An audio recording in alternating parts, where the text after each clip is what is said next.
welcome to the Dojo Talk Podcast. Please remove them shoes before entry. Sam Master is here, and you still have not taken off your shoes.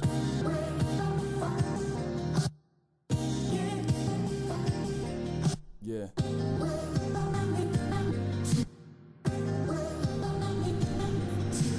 Living every day to define man's mission.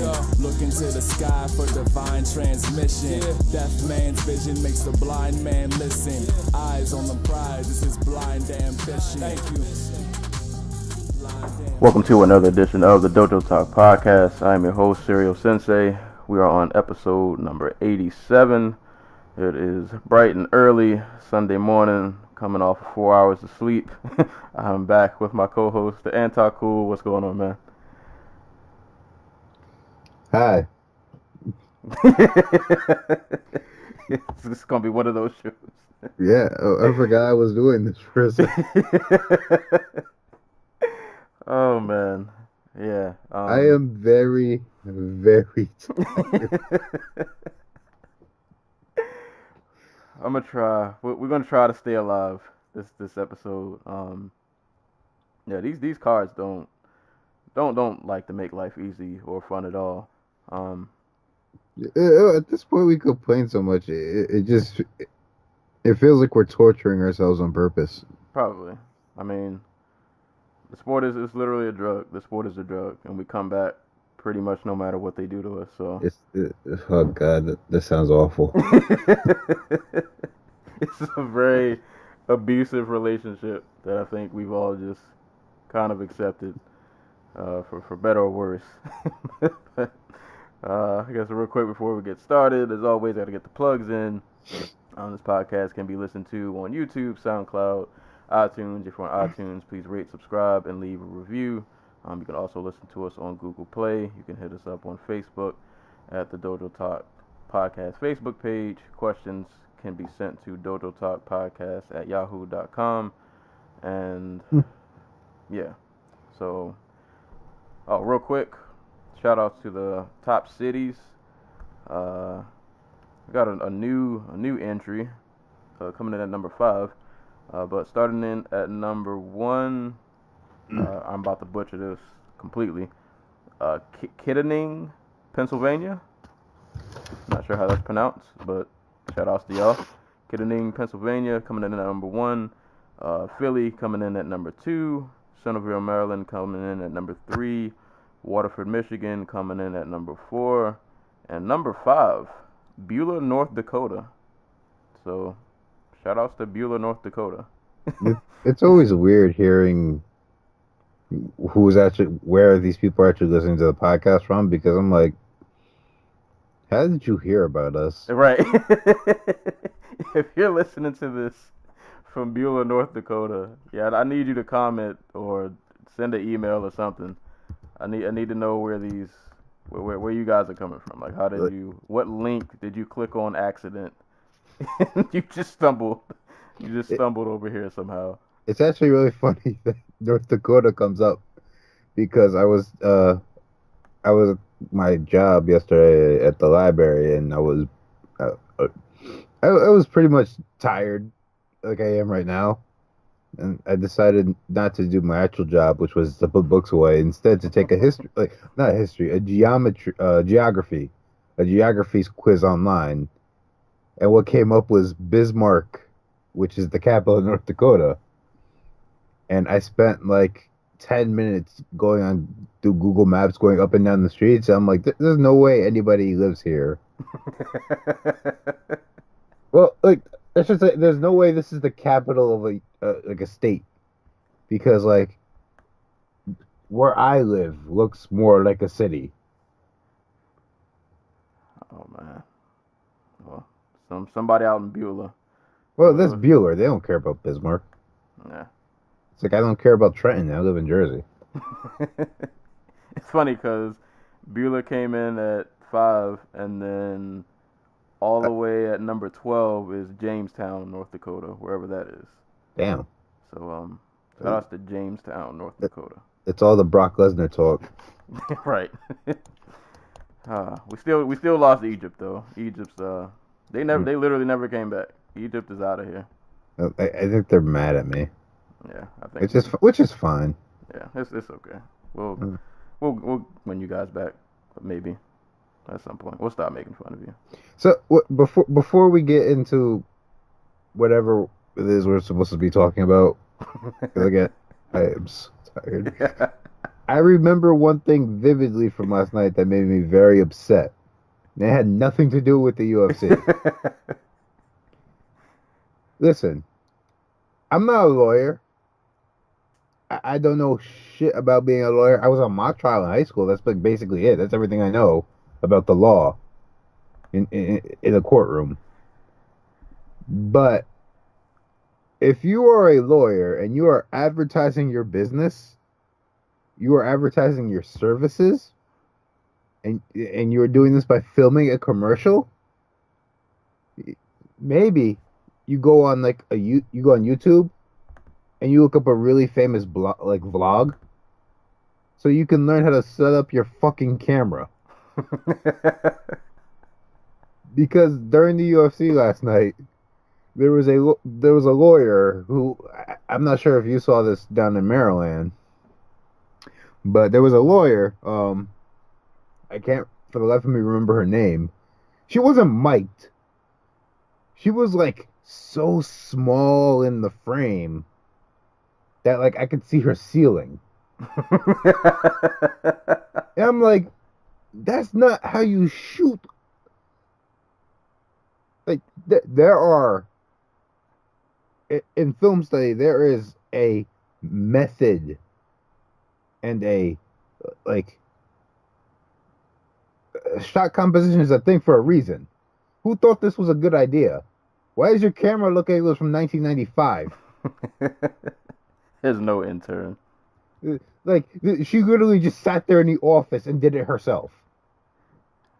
Yeah, you got to cut costs. Like, I feel like that's well, you know what? I can't say that because we it's have a some medium shot.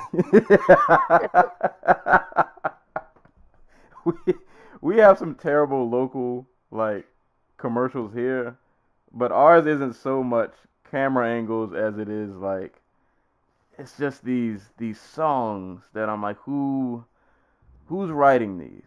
Like Wait.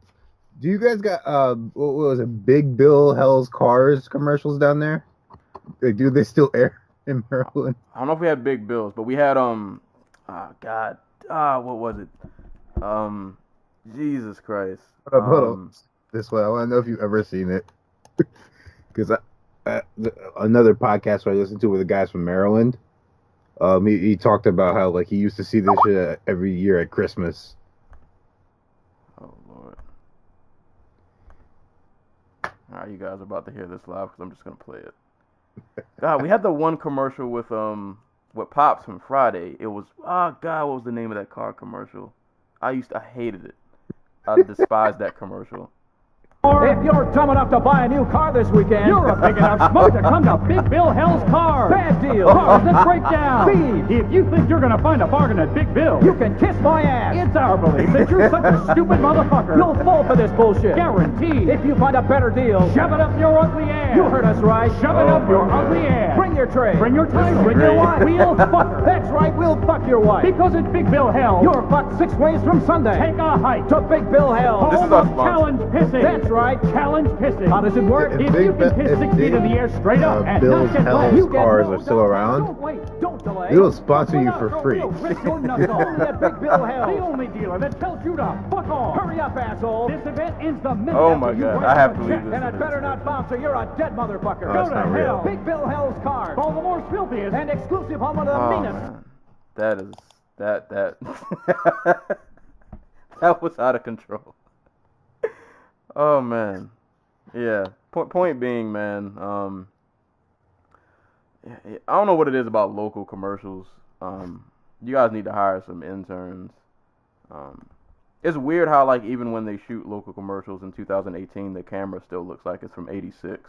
Dude, Like they never upgraded the camera or you can literally shoot it on your iPhone and it'd look better. right. Like I've seen movies shot on iPhones before. Oh man. and they look amazing. I think Paul Wall shot one of his. I can't remember which song. One of his videos was completely captured by iPhone, and it did look like really crisp. So yeah, you guys, if you're a lawyer and you got an iPhone, don't grab that camera from like 1920. It's not a good look, man. You see, the government offices do it too, and I know this because I see the one for my boss, the county executive, on TV all the time, and I'm like, come on, man. Because I've done like stuff, I've done audio visual stuff with him, like for one of the projects I'm in charge of for our division. Like I had to go and like record stuff from. I know he has an iPhone. Like I know he has a microphone. I don't know why they continue to use the like over the shoulder 1989 cassette video thing. Yeah. Maybe there's some secret charm to it. Like it's so bad that it draws attention that like you're forced to pay attention to it, and you're gonna know what it is because it's that bad. Maybe all these lawyers and like politicians are just angling at like the 60-year olds, and they're trying to hone in on that like little bit of nostalgia. I mean, it might be working. It might be. I don't know. They either know something we don't, or they're just not so bright people. Yeah. But that was our 10-minute rant on commercials. I guess for fight news, because we had a lot to cover last week. Really, a lot is an understatement.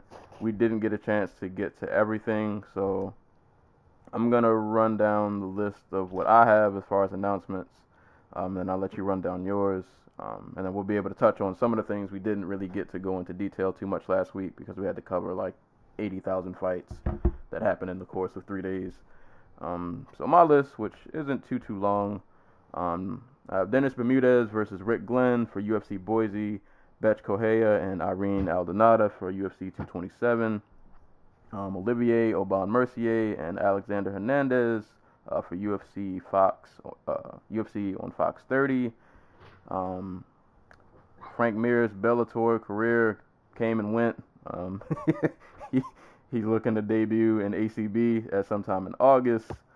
I have Carlo Pedersoli Jr. versus Bradley Scott for UFC Liverpool. Brian Stan will be going aboard to PFL in a quote-unquote leadership role. I'm not sure what that means because I didn't read into it. He's going to be a consultant. Okay. Which means he gets paid to do nothing. Just don't get caught up in the $1 million scheme. I mean, he is. The PFL is a gigantic scheme from administration down. Brian Stan's like, I want a piece of that. Stan, just leave with your hands clean, man. Just get your cut and get out of there before it gets too ugly. John Dodson signed a new 4-fight contract, so he will be back. And Bellator, we got Emily Decade versus Vita Arteaga. And some good Hall of Fame news. Dan Henderson and Shogun Rua, their fight from UFC 139, will be inducted into the UFC Hall of Fame in the fight wing category. And the last 2 fights I have, Craig White stepping in for Gunnar Nelson to face Neil Magny. And Jake Shields will be at PFL 3 against Ray Cooper III. Poor Jake Shields. Oh, wait. Is P running a welterweight tournament? I didn't look to see. I know that's like what that is. Yeah, I know. Like last year, they said they were going to do like every division, but then they waited 6 months to actually hold a card. So, is their welterweight division even deep enough to hold a? I mean, it was one of their deeper divisions, believe it or not. Like it had John Fitch and Jake Shields. You had John Fitch, Jake Shields. You had like Brian Foster. Yeah. Maybe they could. But yeah, I don't know. Like John Fitch gets to go to Bellator, just beat up on freaking Paul Daly. John Fitch the hitman. Oh boy, John Fitch is a hired gun in 2018. That is. I mean, but he's a hired gun for a guy like Paul Daly. Yeah. So. you know, it makes sense. Yeah. All right. So like we talked, I think we mentioned it last week, like a little bit, or I don't know, I don't remember. The UFC was working on GSP versus Nate Diaz. Nate Diaz reportedly told the UFC to fuck off. So I doubt that's even happening. I mean, that was happening in the first place, but whatever. But more realistically, they were targeting Alexander Gustafson versus Luke Rockhold for UFC 227 in LA. That card's supposed to have also Danielle Taylor versus the debuting Weili Zhang, Cub Swanson versus Hanel Moicano, Benito Lopez versus Ricky Simone, Ricardo Ramos versus Kyung Ho Kang, Waluigi, Wooligi. His name cannot be Waluigi. It's Wooligi. Okay. Burn, the Chinese dude, versus Bharat Kandare, and Poliana Viana versus JJ Aldrich. Also on we mentioned this last time, but worth mentioning again. We got Eddie Alvarez versus Dustin Poirier H2 going down at UFC Calgary. Max Griffin versus Curtis Melender set for UFC 226. Alex Volkanovski versus Darren Elkins set for UFC Fight Night Boise. Dennis Bermudez versus Rick Glenn slated for UFC Fight Night Boise as well. Betch Correa versus Irene Aldana scheduled for UFC 227. On the boxing side, Mikey Garcia is going to fight Robert Easter on July 28th for the lightweight title, meaning he's going to drop down to the weight class that Vasily Lomachenko just won the title in. What else? Sergey Kovalev is going to fight Alader Alvarez on August 4th in Atlantic City. The World Boxing Super Series announced their second season. It's going to be 3 divisions: bantamweight, junior welterweight, and either light heavyweight or heavyweight. The bantamweight tournament currently has 3 of the 4 recognized world champions: WBA champion Ryan Burnett, IBF champion Manny Rodriguez, and WBO champ Zolani Tate. Naoya Inoue has said he's going to fight in the tournament. But he has to first get past Jamie McDonald this weekend on May 25th. So, I gotta go back up to the Gus and Rockhold. Can't be the only one that thinks this fight is not a good idea. I mean, it's not a good idea if you're Luke Rockhold. Yeah, I don't, and if you're Alexander Gustafson, this is perfect. Right. And I almost feel hypocritical because I'm pretty sure I want to say after the Romero fight that I thought that maybe him moving to 205 would be something to at least ponder and look at, because he is a fairly big middleweight. But I just didn't think your first fight at 205 probably shouldn't be Alexander Gustafson, especially considering that his chin hasn't been, it's been a little spotty as of late, and we saw what Gus did to poor Glover, and not saying you're guaranteed to end up with the same fate, but I feel like the chances are still pretty high.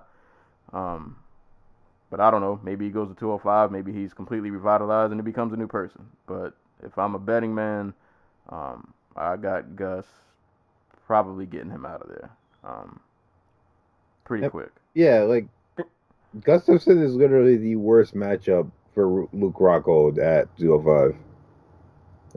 That's not really saying much since it's Alexander Gustafson and basically everybody else until DC comes back. I don't know. I think the move up to 205 was a smart thing to do. I don't know if they offered Rockhold a whole bunch of opponents. He's like, no, I want to fight Gus because he badmouthed me after I got knocked out. Or they just if you're gonna go to 205, you're gonna go big, and we're gonna make you fight Gus. Right after you got knocked out by by Yoel Romero, which is kind of ridiculous. Um, yeah, I don't know. I don't like the fight for Rockhold, but I like the fight overall. So it is what it is.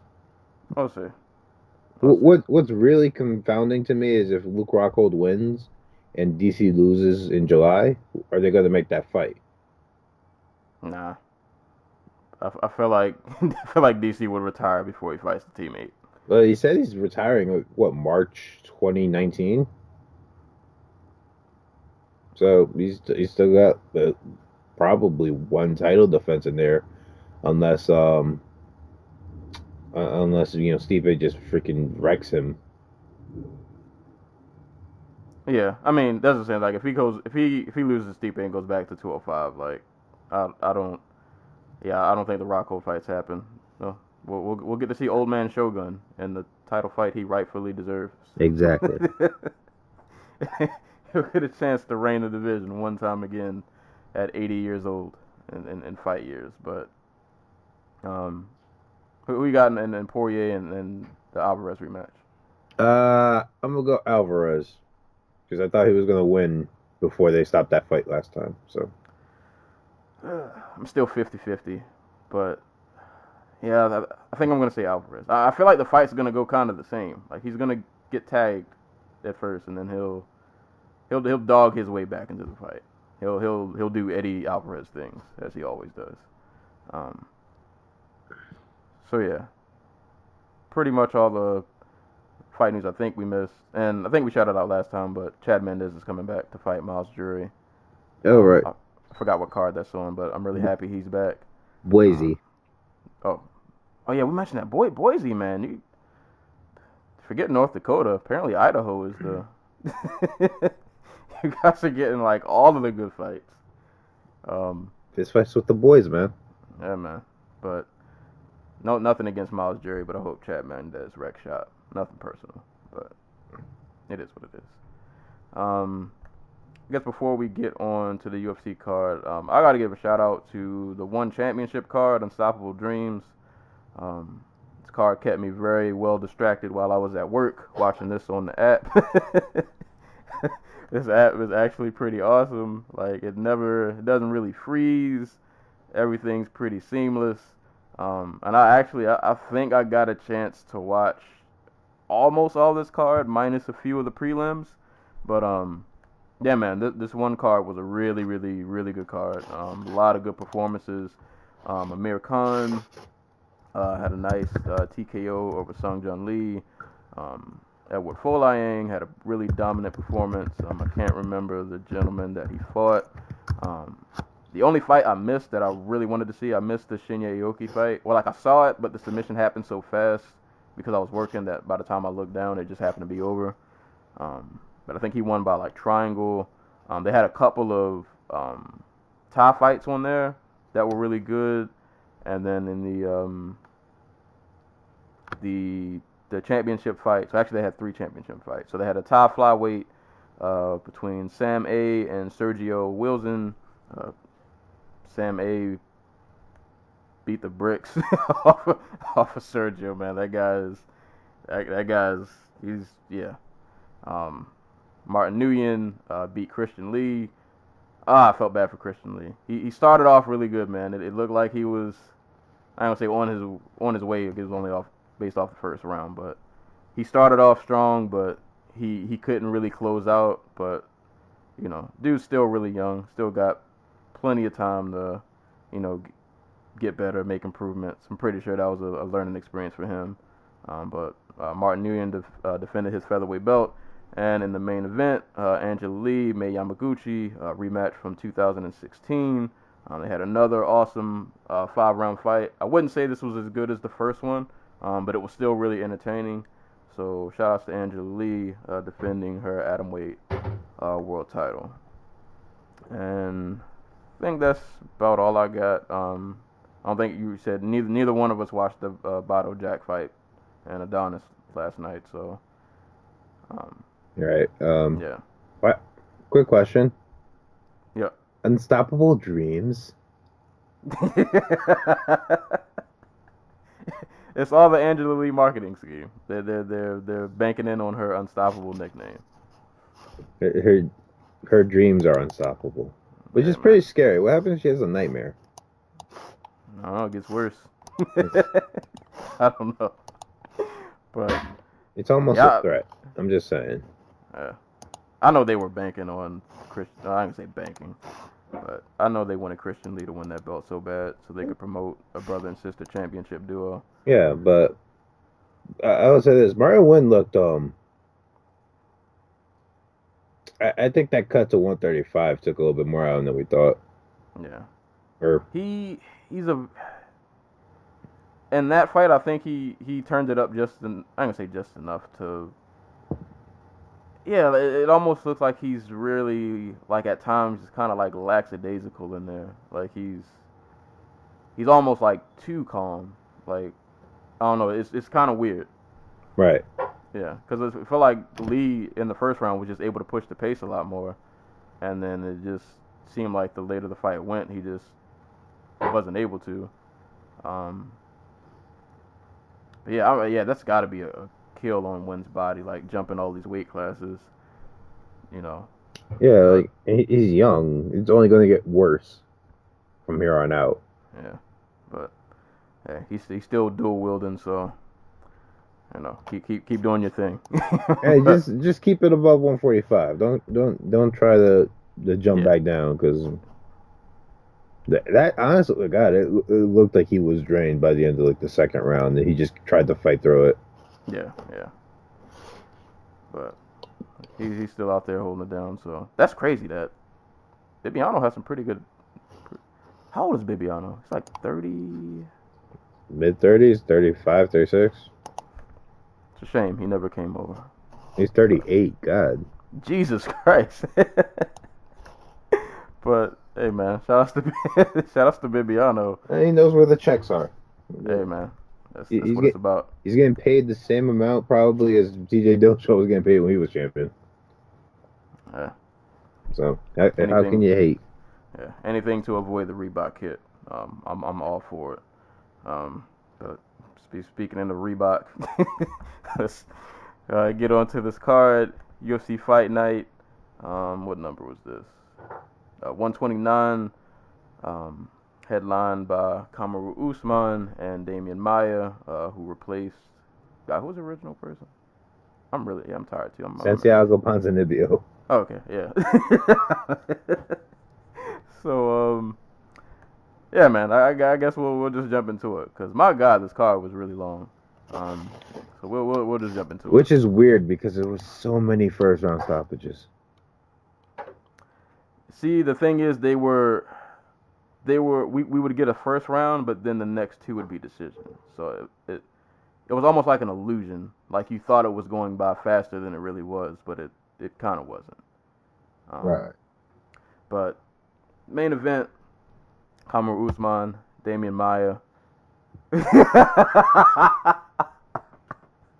So I have this card pulled up on Wikipedia. Ooh. It says Kamaru Usman, Damian Maia, and then like in the method column where it normally says like decision, TKO, whatever, it says Maia fell asleep. So, this fight was I don't know. I probably shouldn't say I was surprised by how this went. I probably should have saw this coming. I thought it would be a bit more violent on Usman's end, but I guess it kind of makes sense considering Maia's skill set. That this is a guy who you don't want to get you on the ground like at all. Like you just need to avoid that smoke at all costs. And so it pretty much just turned into a kickboxing match. I mean, I thought Maia had a pretty decent first round. I think I gave Maia the first round 10-9. I think we said this before. Like he's not like the greatest striker. It's not like the cleanest technique. He's not gonna knock anybody out. But like it's competent enough, I guess, just to kind of get by. But it's not gonna wow you. So like he was able to like work the jab. He landed a few decent shots in the first round. As to where Usman's kind of like a more of a power shot kind of guy. So Maia did pretty good the first round, but after that it kind of just didn't go so well for Maia. I was really impressed though with Usman's ability to defend takedowns, because a lot of these shots that Maia had, they weren't like bad shots. Like some of them looked like if he was fighting any other person, he would have gotten some of those. And Usman just, I saw a crazy stat. I can't remember the number, but he stuffed like an ungodly amount of takedowns. And I mean, Maia was trying all kinds of entry points. I think like at one point he had went for a single leg, and they hopped around like half the octagon, and Usman was still managing to stay on his feet. And he literally did that for like all 5 rounds. Anytime Maia shot in the shot. So he kind of, in a way, it didn't look as similar. I feel like it was kind of like a Woodley situation where he almost neutralized Maia, because once Maia couldn't get any takedowns, there wasn't, as we kind of see, like Maia's a specialist. There's not really a plan B. It's kind of like I can either get this takedown or I'm forced to stand on the feet, but he's not the greatest striker in the world, so Usman was able to tag him a bit on the feet. I think he dropped him in the 4th with like a straight right. I also thought he did a good job of, there were times when Maia would shoot in for a takedown and he would kind of punish him with strikes on the ground. He gave him a hammer fist to his big toe. I don't know how much that worked, but that was a thing. Yeah, it wasn't like the most eye-pleasing fight, but I mean, he did what he had to do. He pretty much like neutralized Maia and made his offense just pretty ineffective while being able to just get enough off on his own to get the W. So, yeah, shout outs to Usman. Like he went in there with a legend, a true vet, and he shut him down. Yeah. These are the fights where I'm like, I get why people are on like the Usman train, because you have a guy like Maia who can fight hard for like a round or two, and then he's kind of just like out on his feet. Like if he can find, like if he finds a decent pace, he can go like here where he managed to go like 5 rounds, but a lot of the time, like you just see the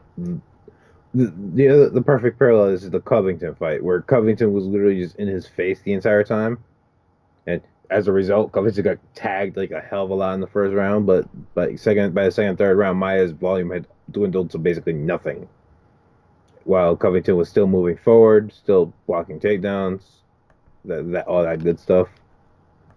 Like I for Covington, or not Covington, for Usman, like, I would have really loved to have seen him pick the pace up as the fight went along. He kind of just followed the same pace, which was too much for Maia, especially with all those takedown attempts. Maia, by the way, is like 0 for 49 in his last 3 fights on takedown attempts, I want to say. Ooh. I saw that stat on Twitter. Can't remember who tweeted it out. But yeah, like, maybe we shouldn't have the 40-year-old jiu-jitsu dude fight all these wrestlers. Yeah. And like, to his credit, like, Usman did not look any less impressive, I guess, than like Woodley or Covington facing Maia. Like you said, he actually dropped Maia in the 4th. Like he had him visibly hurt. I'm pretty sure he broke his nose. But like, when you have such a clear cardio advantage and you are the younger, more athletic fighter, you'd like to see you put your foot to the pedal a little bit and pick it up, especially when you know your opponent's fading. Like, he had him hurt. I think he went for like the knock. I think he went for it, but like it just didn't end up materializing that time. Oh, yeah. If anything, that's probably going to be the thing that stops Usman from passing that threshold into the elite status over guys like Wonder Boy and Woodley, where, well, like, even those two have their issues when it comes to this, but like they only fight at one pace, and that's actually something that's affected Darren Till in his career. Like all these dudes kind of just like they only know like how to do things at like this weird slowed down pace where they're not really pushing it. Like Woodley has turned that to his advantage where he's able to get all these power shots off because of it that nobody sees coming, and he just surprises people with his speed. It kind of cost Wonder Boy like his in two outside opportunities where he just like, all right, I'm gonna just kickbox. Well, it wasn't even kickbox. It was a kick fight. I'm a kick fight for 50 minutes against Tyron Woodley, and then Woodley got off all the dynamic offense that people remember from those fights. And like Usman has that. Like we know he can push a pace. We've seen him do it before, but when he gets like somebody in there who can do some stuff, he just kind of like he's content neutralizing as opposed to going on offense. And that's not going to win your fans. Probably not going to win him a title fight. He's probably going to end up like out of the conversation for the rest of this year because it's going to be the winner of RDA versus Covington next, and depending on who wins that, it could be the winner of Till versus Wonderboy after that. And they wouldn't even have to match them. And I don't think there would be no fan outcry for it not having Usman fight the winner of Till versus Wonderboy, which is what you would want if you're like Usman. Like he has to find that second gear. He has to learn how to turn it up. Yeah, and I think it's kind of frustrating because you feel like you get the sense when you watch him fight like you can turn this up. Like I know you have it there. And he said to his damn self when he was like, "Oh, I only fought like 30% for today." And like, you don't say that shit. Right. You definitely don't. And he was in the interview here, he was talking like clear as day, like he was not tired.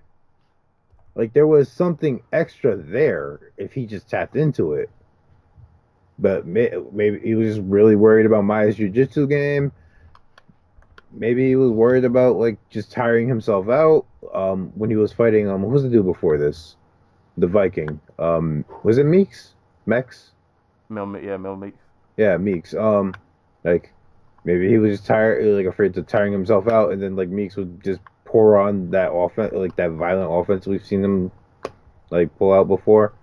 But you have to. There has to be a little bit more risk involved if you want your name to like. Here's the thing. Like I know everybody's really high on Till after that like Donald Cerrone knockout. He's not a very fat. Like he's not a very like he's a pressure fighter without. I want to say like volume. Like if you go watch his like first 4 fights in the UFC, like the reason he didn't get those knockouts is because he just like he tires out after like a round. So he also fights at this like even kill pace. Like all these guys have the same problem, in their specialty areas, but like you got to pick it up. Yeah, I'm gonna say especially in at welterweight, like they're killers when you start getting to the elite of the elite, and if you want to stand out, you got to start taking some souls when you leave that octagon. But regardless, still a pretty good performance. Oh no, yeah, like like, don't get me wrong, that was like if you're gonna beat Damian Maia, that's how you do it. Yeah, and yeah, neutralizing Damian Maia is not an easy thing, especially like just the way he was stuffing those takedowns. Like it was. Dude has some of the best hips in MMA. Yeah, it's crazy how like like I said, a lot of these shots on anybody else, they'd have been out of there, and he was just somehow shrugging all of them off. But albeit you can feel how you feel about the performance, but a W is a W at the end of the day. So keep on getting wins. Hopefully the next out you can like get somebody out of there. Finish them, really make a statement. But for now, man, win is a win. Also, Maia. I mentioned, can we start getting him wrestlers? Can we start getting him wrestlers on like 3 weeks' notice? Because he fought, like, we forget this. He fought for the title on like 3.5 weeks' notice. Like he was so pressed for time because that was a quick turnaround after the Masvidal fight that he didn't even get to go work with his wrestling team. Like he was like, yeah, I was in like I normally have like a coach and like a team I put together or go to for like for when I have fights for my like wrestling. I didn't have that for the Woodley fight. I like they told me you got 3.5 weeks, so he just stayed with his jiu-jitsu team and like worked with dudes in his like I think it was like his team too, not like his training partner team, but like his academy. He was just working with dudes in the gym. So yeah, and I guess a guy like Woodley, you need a little bit more. Might need a little bit more help than that. right. I'll say last note on Maia. I think we should appreciate this guy while he's here because he's probably going to be hanging it up soon. I think I read that pretty much like after this contract, he's probably going to hang it up. So he's had a really good career. Like for somebody who's a specialist and he's been through all of the eras in which this sport has like evolved, and he's still managed to stay relevant and stay, still has a status as like a top fighter. I think is a really true testament to like his skill set, and that even though you know what he's gonna do against most guys, he can still just execute it. But yeah, man, shout outs to Damian Maia, and shout outs to Usman for getting the W. I guess moving on to the co-main event. This fight did not last long at all. Tatiana Suarez and Alexa Grasso.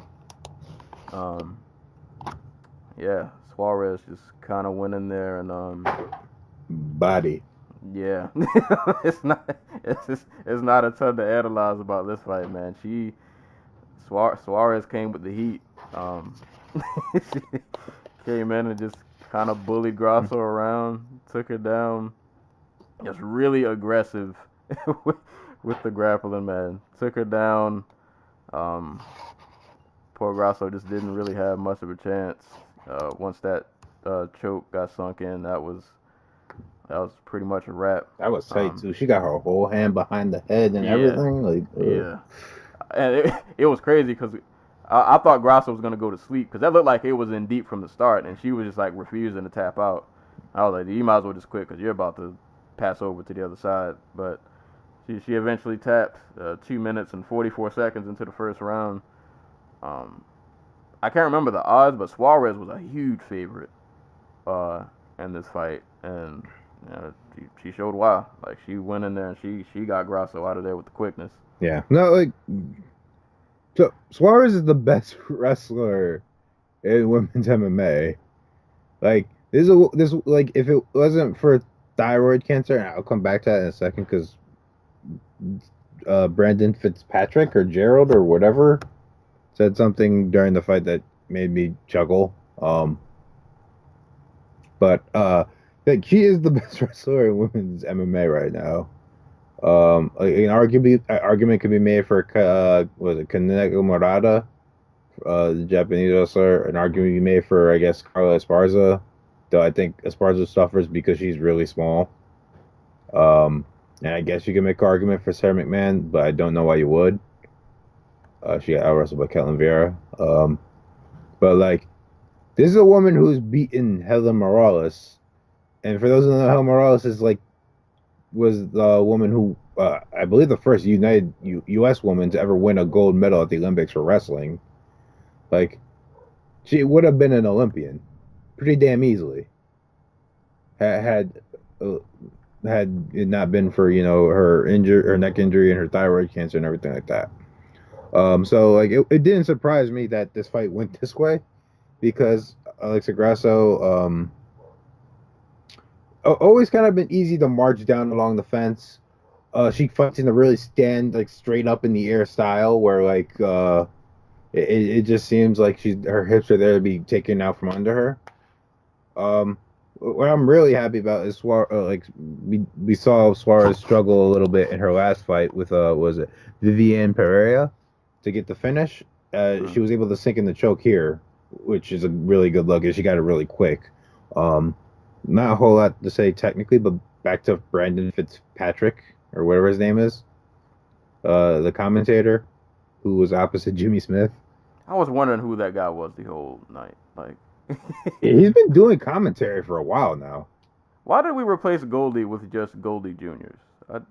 Because the problem with Goldie wasn't that Goldie was bad. At least in the UFC's eyes, the problem with Goldie is he was expensive. We got great value Goldies. But he had a little Goldieism of himself. Hold on, I wrote the note because I didn't want to forget it. Like when he was talking about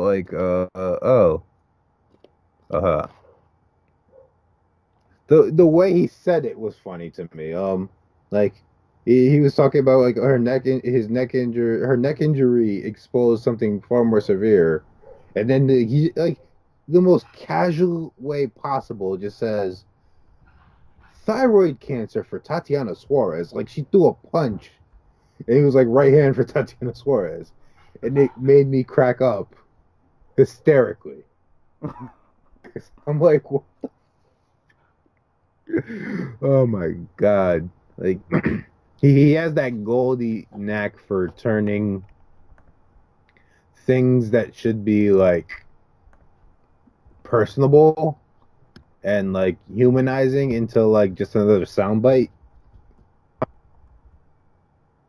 It was no different than Goldie saying "corn to the core."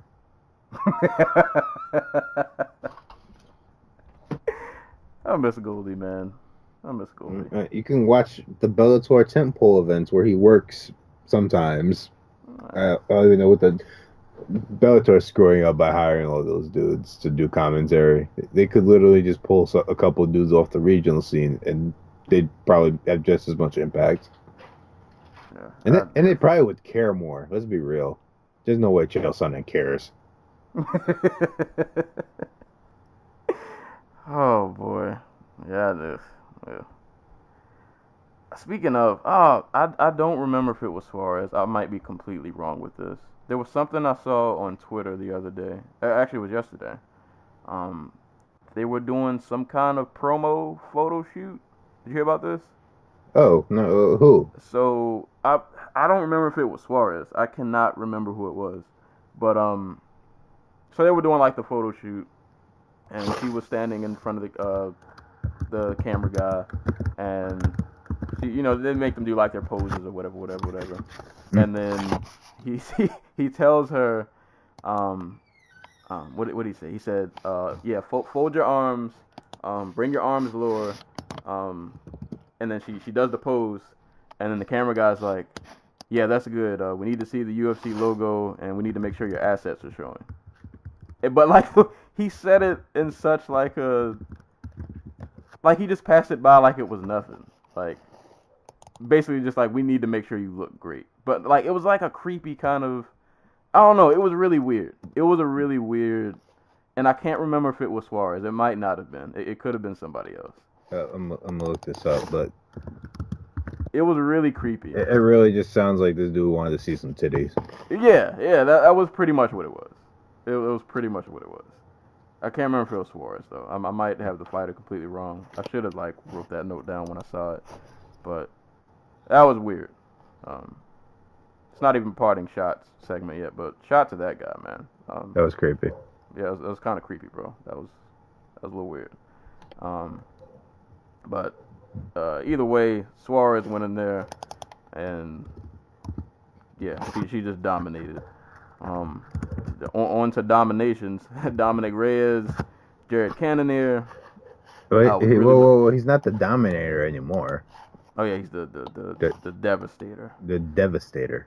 Can we need to put like a freeze on nicknames. Like I think there are just certain ones that like nobody should be able to use anymore. We like I don't know. I don't really like Devastator. No, you were right by the way. It was Suarez. Yeah. That's creepy. Yeah, yeah. But yeah, there are certain nicknames I think we should retire. Like we don't need to have any more pit bulls.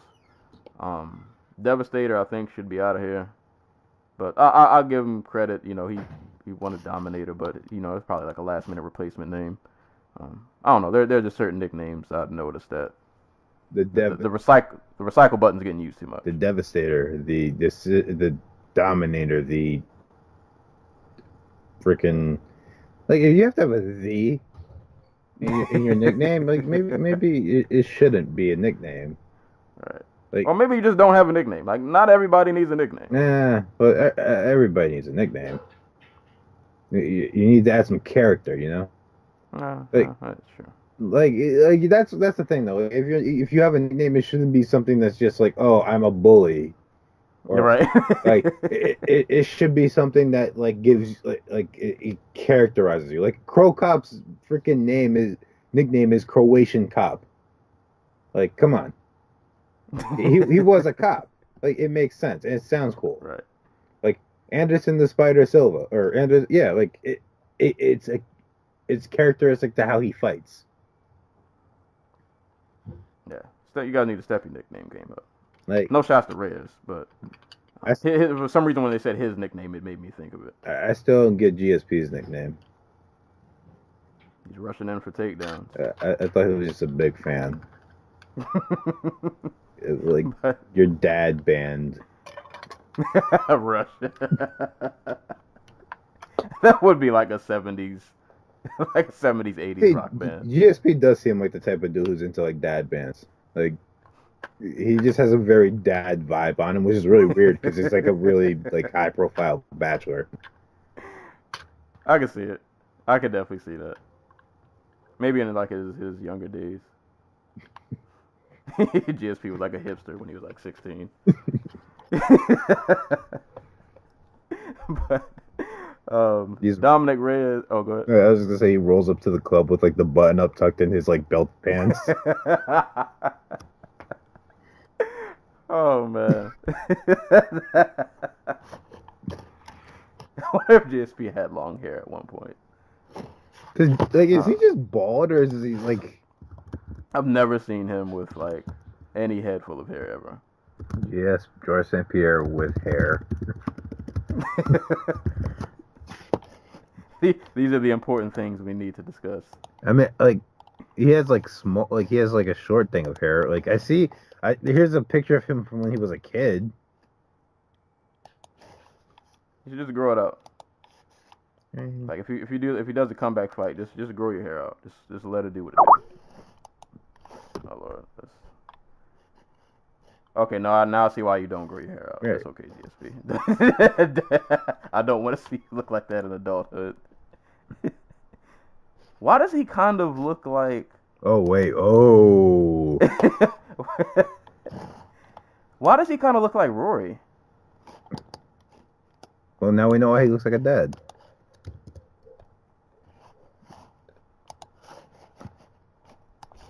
Uh-oh. Hold up. Wait, is that him? Yeah, that's him with hair. Do you have a fade? I think he's just balding. Okay.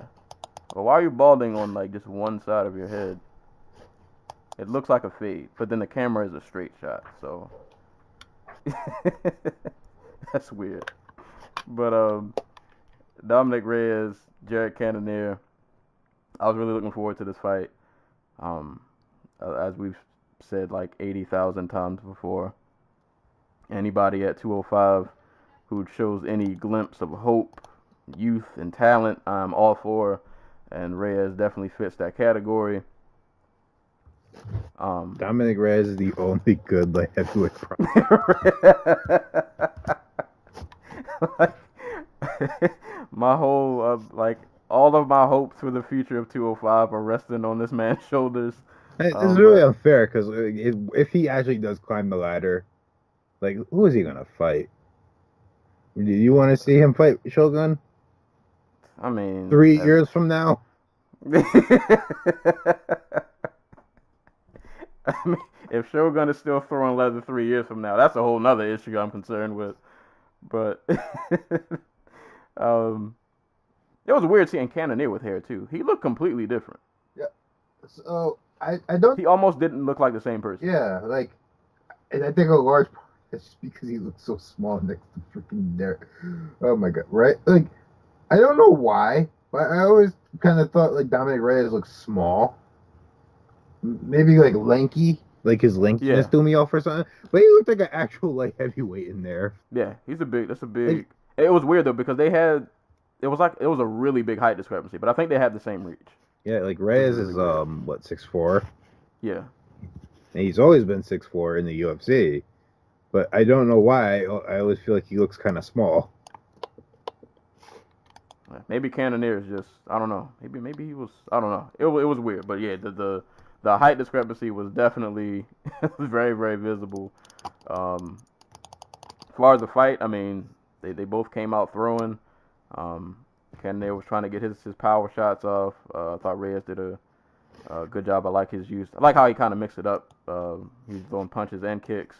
One thing he did that I thought was great, which kind of led to his KO, he would throw a shot or throw a combination, and then he would kind of like tuck his head off in a corner, almost like a shoulder roll, to kind of just like get out of any return in line of fire, in case Cannonier was looking to counter, and that's kind of what got him his KO. I think he had threw like a right, and then he ducked off, and then Cannonier tried to return fire, and he just wasn't there. And then next thing you know, there's an uppercut in Cannonier's chin, and then, you know, his legs go to, you know, his legs go to the other side. He starts getting wobbled around. I thought Reyes did a good job of like following in to go for the kill, but not being completely reckless about it. He pressured enough to still like throw some shots, but not be so careless to get like caught by any return on fire. And then, my God, the last uppercut, Cannonier just literally does the face plant. And there's something about when somebody gets face planted that when the referee stops, I'm not mad at it. No matter if you bounce back up or not. Because there's something about face plants that just look, it's like, man, you got to be out of here. Yeah. Like, they just look extra bad. Dude, like, if your face hits the mat and you don't like brace for it, you are out. Like, I'm sorry. I don't care if the mat wakes you up again. Like, yeah. Yeah, he fell right on his face, man. And props to Reyes. He just walked off. He didn't even go to follow up. He just admired his work. Still undefeated. 9-0, 8 first-round stoppages. Yeah, man. Out here handling business. You have to root for this guy. Like, if you're concerned about the future of light heavyweight, you have to get behind Reyes. He's literally one of, like, just very few youthful prospects that looks like he can turn into something promising. I'm still, I don't know how he does against, like, the elite, or I can't even say elite. I would say a la just like a Cormier or a Gus. That was weird. He called out Jordan Johnson. I think that was the right move, because if not, they might have actually put him in there with like Alexander Gustaffson. Yeah, and you don't at 205. You do not want to kill off prospects. We need every single last one of them. We don't need them getting killed off too quick. But I guess, you know, Jordan Johnson, they're both 9-0, and apparently I guess Johnson had some things to say about him on Twitter. So yeah, I'm not mad at that call out either. But I'd say if they end up doing the Johnson fight and he gets past Johnson, you know, maybe give him a step up. Not saying give him a Gus, but bottom top 15. Yeah, which I'm not even sure who's in that. I don't have the rankings in front of me right now, but I actually think it's Jordan Johnson. Where's oh God, the guy who beat OSP? Vulcan? Not Vulcan. Was it OSP? Who am I thinking of? John Blachowicz? Yeah. He's number 5. Oh, Jesus. Because he just beat Manoa. Oh, yeah. Okay, Manoa, that was the fight I was thinking. But Patrick Cummins, Corey Anderson, Misha Serkinov, Tyson Pitt. These are all just prospects. And John Vellante. So, Jordan Johnson, John Vellante. Those are good fights. Hopefully, the dudes who can give him rounds, because, like, as awesome as it is to see people just run through people in the first round, and that kind of just sets them up for failure down the road if they can't, like, get them out of there. But I'm a little less worried about it with Reyes because he like you said, like, he didn't go ham for that finish. Like, he was really poised about it. Always stayed with himself. Never like got caught out on his feet overreaching or something. Like the freaking the setup for the knockout where like he ducks a straight left hand from Cannonier. That, like, there's a 4-inch difference between these two. And Cannonier didn't throw an overhand. He threw a straight punch. And Reyes managed to duck it and hit him with an uppercut. So, yeah, that's pretty special. Yeah. My favorite part is that his Wikipedia page says he is extremely flexible and acrobatic. Shout out to Wikipedia. Oh, man. But, yeah, man, Reyes is that dude's a beast, man. He's a problem. So hopefully, like I said, we can do the Jordan Johnson fight. If he wins that, throw him in there with somebody who will push him a little bit. See if we can maybe put him in a bad spot. See if he can get out of it. Just like test more of his game, and then we'll see if he's ready for the likes of Gus and all of those guys. Whoever's around in like a year. Right. If they all haven't retired or died of old age. Like, seriously, like DC, when like Jones probably isn't fighting at 205 when he comes back because there's like no money there. DC's gonna be retired. Gus will probably be out with surgery. Like, it's gonna be Uzdemir, Teixeira, Latifi, Shogun. Shogun and Perpetua's Shogun's just gonna fight forever until he dies. He's still gonna be like a top 5 fighter at like 60. Yep. Oh, man. But shout out to Dominic Reyes, man. Keep on rolling. Yeah, keep the wins coming, man. This division needs you. So next fight, Guido Canetti and Diego Rivas. I don't remember this fight very well. I remember it in ton of detail. I remember Guido got off, at least when he was at distance. He was getting off a lot of like really powerful kicks. I think at point like this fight went on the ground like in the first round. I want to say Guido got him down. I don't think he really did much. Rivas did better in the second and third. Like, there were points where Guido would still fire off those power kicks, but Rivas did a good job of, like, he would catch him and he would slam him and take him to the ground. But he wasn't able to just, like, really control enough of the fight to really, really say he won. Like, basically by the third round, it was kind of like you probably need a finish. And like, he had moments. I want to say, if I'm remembering, I hope I'm not getting fights mixed up. I feel like they had like a nice little flurry in the third where Diego landed some good shots. But like I said, it was he spent most of the fight being controlled, not really being able to get off a ton, and Guido just kind of got a unanimous decision. Yeah. All I remember about like the first 2 rounds of this fight is Canetti got on top. Like, there was a takedown where like Rivas like guy's leg got him down, and then like Guido just kept rolling and got on top of him. And Rivas's armbar attempt that almost ended with him like ending up like a Humberto Bandenay. Oh yeah, oh yeah, he did. That was the armbar defense. His whole card of people just getting slammed on their heads. Yep. But other than that, like, I don't remember much about this fight. And I watched it like twice. I watched it like an hour ago. Yeah, I did too, and it doesn't. Because I think it was not much. there were moments, but there wasn't like a ton of substance going on in this fight. I do remember Rivas was at one point in the third round. Rivas was like really like putting it on Guido along the cage, and then he decides to like duck under for a takedown, and yeah, I was like, oh, okay, you want to lose. Shouts to the crowd were hot for this one. Like, no, I get why Rivas was on the main card because they were really loud for this one. I think I remember from this fight, my takeaway was like Rivas seemed to be really content with like really trying to go for his submissions when they went to the ground, and it seemed like his cornermen did not want him to really play around on the ground. Like they wanted him to. Yeah. I remember them saying during the thing, like, oh, in the corner they were like, so stop going for arm bars, you stupid fuck.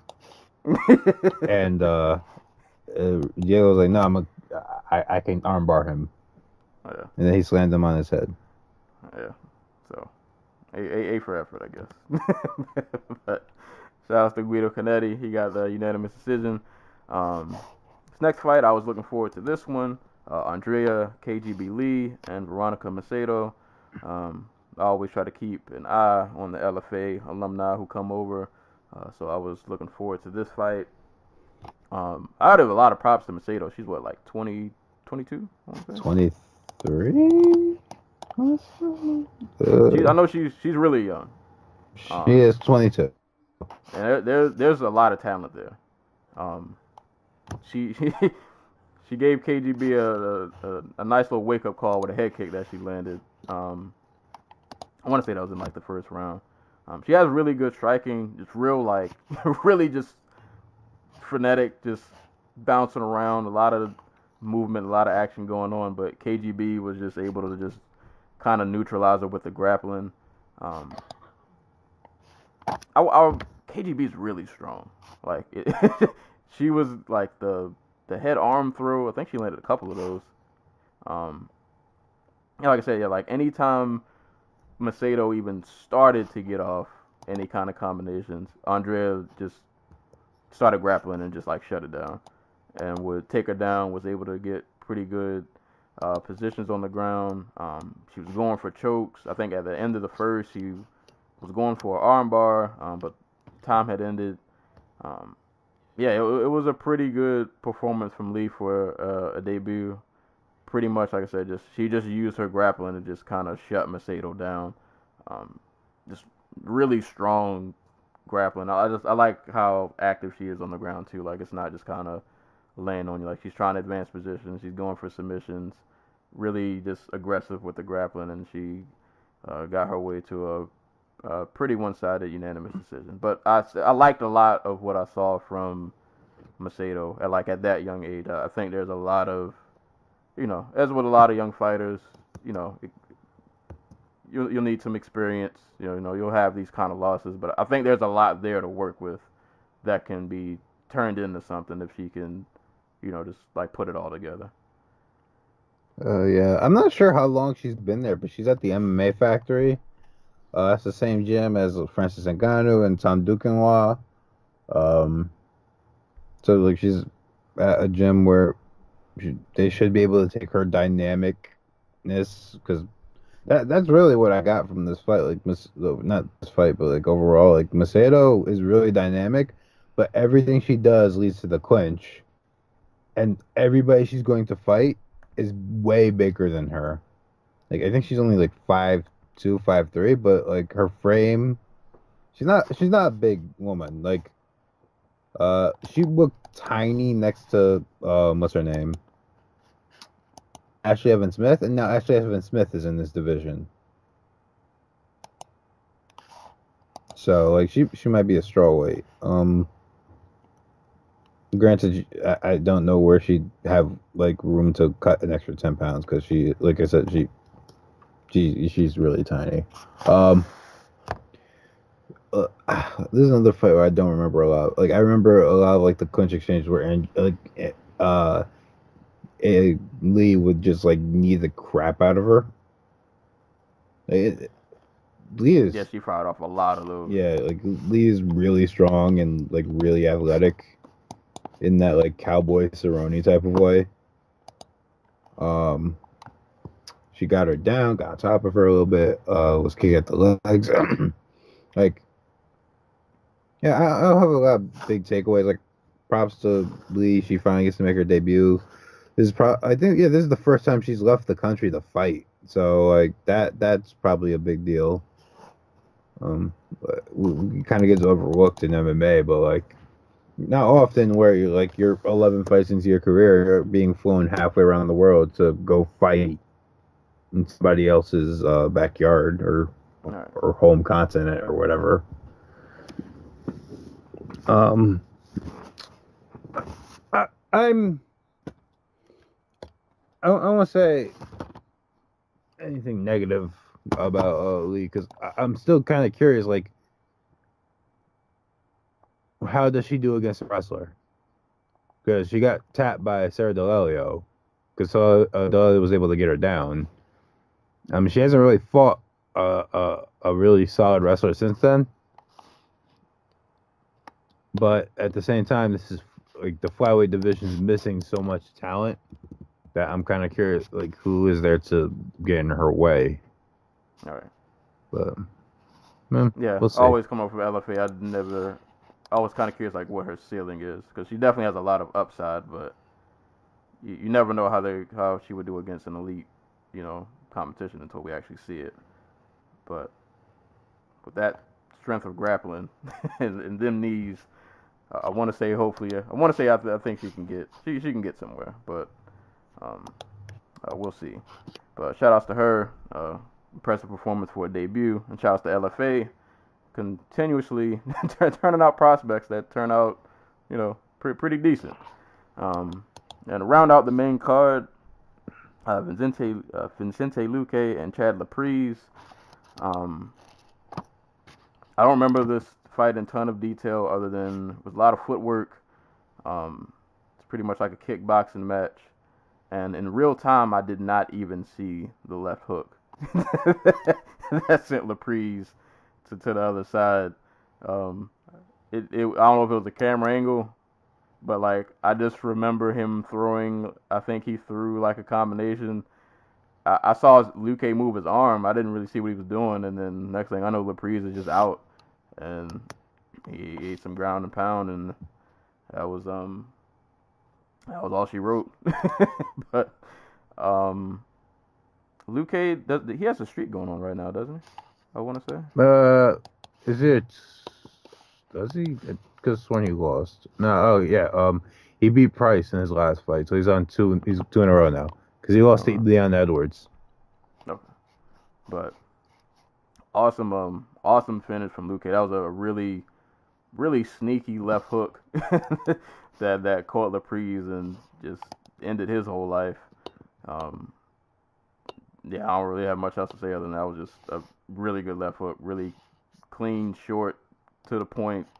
For Luque, it was a really good way to kick off the main card after. Well, no, I ain't gonna say nothing. Yeah. I don't want to throw any shade to anybody. I mean, I do it constantly, so I think it'll be fine.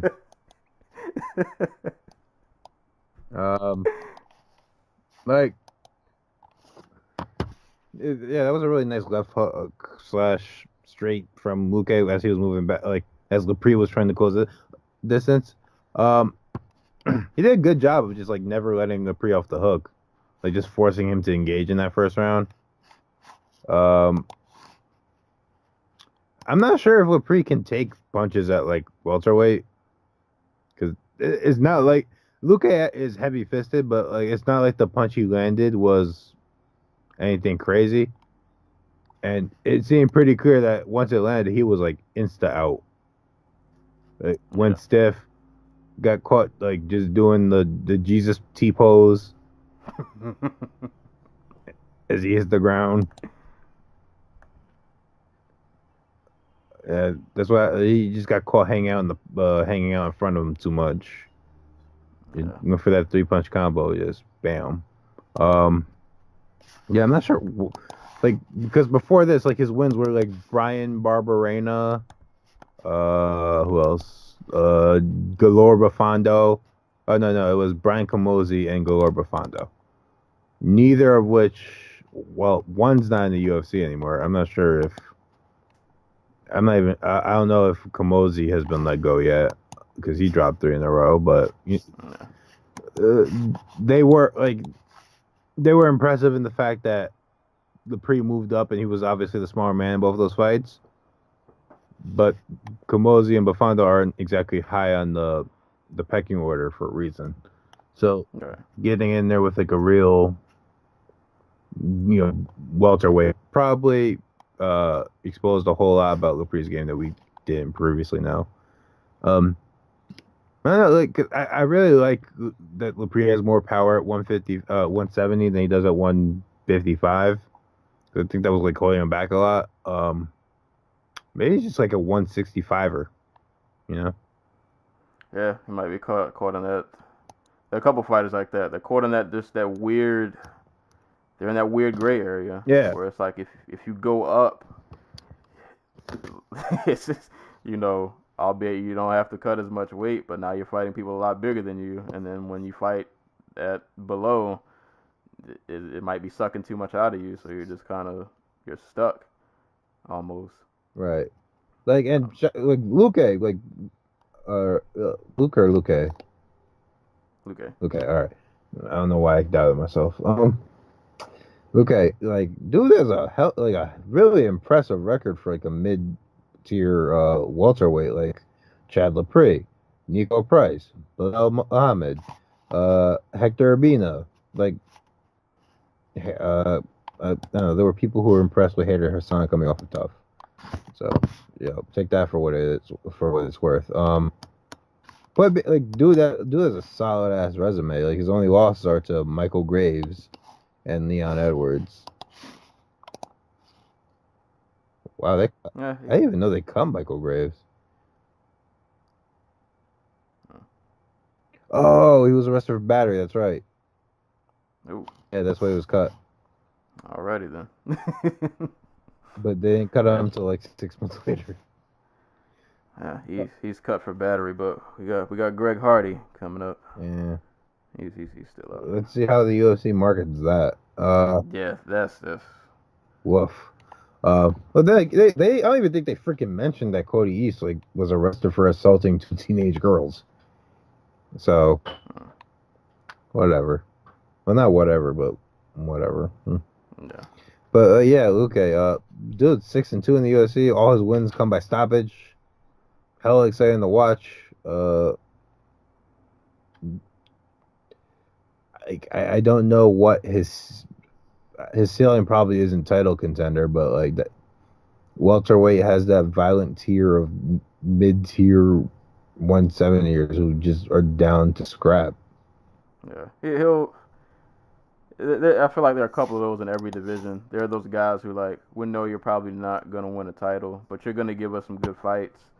You'll give us some good finishes.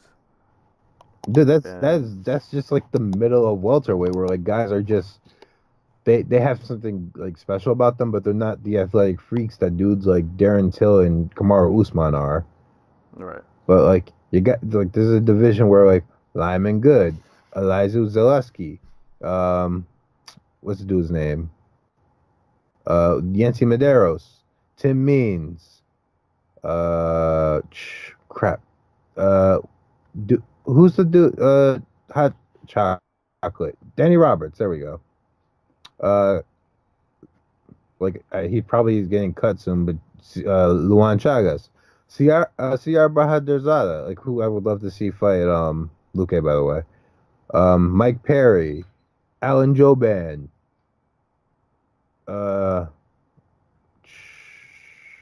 Max Griffin.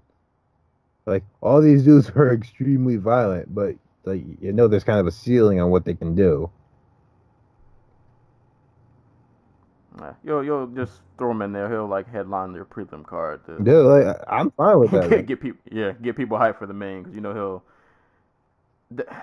That just made me think. This next fight, why was this the feature? So, reminder: this fight, the fight before this fight, was supposed to be Brandon Moreno versus Ray Borg. Both dudes who have headlined. Well, I don't think Ray Borg's headlined, but he was the co-main event on pay-per-view. Moreno headlined in Mexico. I get that they had to switch out Borg because his son is having health issues, but they replaced him with Pantoja, who is a damn exciting fighter. Yeah, but to say it's not like that's like a terrible replacement. Right. So it's like, So why was Michelle Prazares versus Zach Cummings the fight where they're like, we're gonna get the audience with this one? right. We're gonna have the city of Santiago, Chile, just rocking with our. I don't even know how to describe this. We're gonna give you guys the welterweight Gleison Tibau, just this little tank guy. Well, in all fairness to Prazares, he is way more athletic than Tebow ever was. Because Zach Cummings made him look like fucking Gary Russell Jr. To be honest, like this, did I watch this fight in real time? I think this was one of those fights where like I had it on, but like you were just thinking of like the stock market. Yeah. Like, right. what am I having for breakfast tomorrow? Yeah, like I kind of zoned out on this, and I even rewatched it this morning, and I think I still found myself just like when it came on, I just got on Twitter. I I I think minor takeaways from the bits and pieces, the small fragments I remember.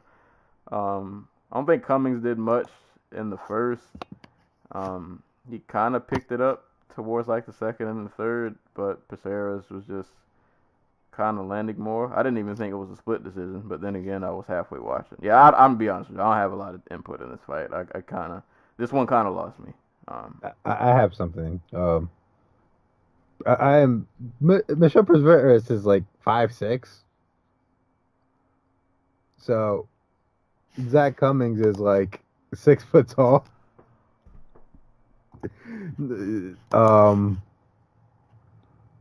I'm really happy that Prazeres is bringing the muscly Brazilian lightweight game up to 170, where you just throw the same 3 strikes, but you've been fighting for so long and you're so fast that it just kind of works. He only knows how to throw 3 strikes: the overhand right, the left hook, and the power leg kick / body kick. Because he's not tall enough to throw head kicks. Because again, he's 5'6". It was kind of crazy that like as short as he was kind of able to get in and get out with his strikes, and you would think that Cummings would have been able to control the distance a bit more, but. Nah. Yeah, the little tank dude he is very athletic. Dude, I'll give him that. Cummings is a decent ass welterweight. Right. Like he took right. Ponzinibbio and Gunnar Nelson. Like he gave them tough ass fights. He beat Alexander Yakovlev, who beat like Paul Daly. Like he's a good fighter. And then Prazeres made him look like he's like Prazeres throws him up, which is crazy. Because Prazeres is small. Well, not small. He's jacked as fuck, but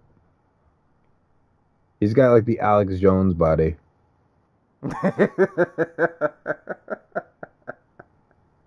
Just like a 40-year-old 6-pack. Oh man. Prazeres, he did what he had to do, man. He brought the little man game up to welterweight, and hey, man, they got him a W. So can you imagine, who's the tallest? Can you imagine Neil Magny versus Michelle Prazeres? Hey, man, make it happen. Magny literally has to get on his knees just so he's able to freaking throw punches at him. Oh man! By the way, 1, 2, 3, 4, 5, 6, 7, 8, 9. This was his 9th win in the UFC. Prazeres? Yes, he's 9-2. Jesus Christ! I didn't know he's That's crazy. I don't even like. I remember him. He's like one of those guys who like I remember him, but I don't remember him. Dude beat Des Green. He beat Josh Berkman, Gilbert Burns, at Mairbek Taisimov. Yeah, that's solid competition. Yeah. Fear the short man. Like, Y'all stop ducking. He's out there. He's coming. he's 40. He's 40 years old and 5'6", but he's coming. Little arms about to take that strap. Give him a top 15. He's ready. I mean, why not? Oh man. Give him Gunner. Give him. Oh no. Why is it with Gunner somehow I can always see him losing? Because Gunner has obvious flaws that he doesn't care about because he wants to fight cool. Oh god. Gunner. But shout out to Bezares, man. T-Rex arms and Fast hands. 40-year-olds. Yeah. They get it done. It doesn't matter. It's not what you have, it's how you use it. Yeah. So, you know. Shout outs to them. This next fight, man.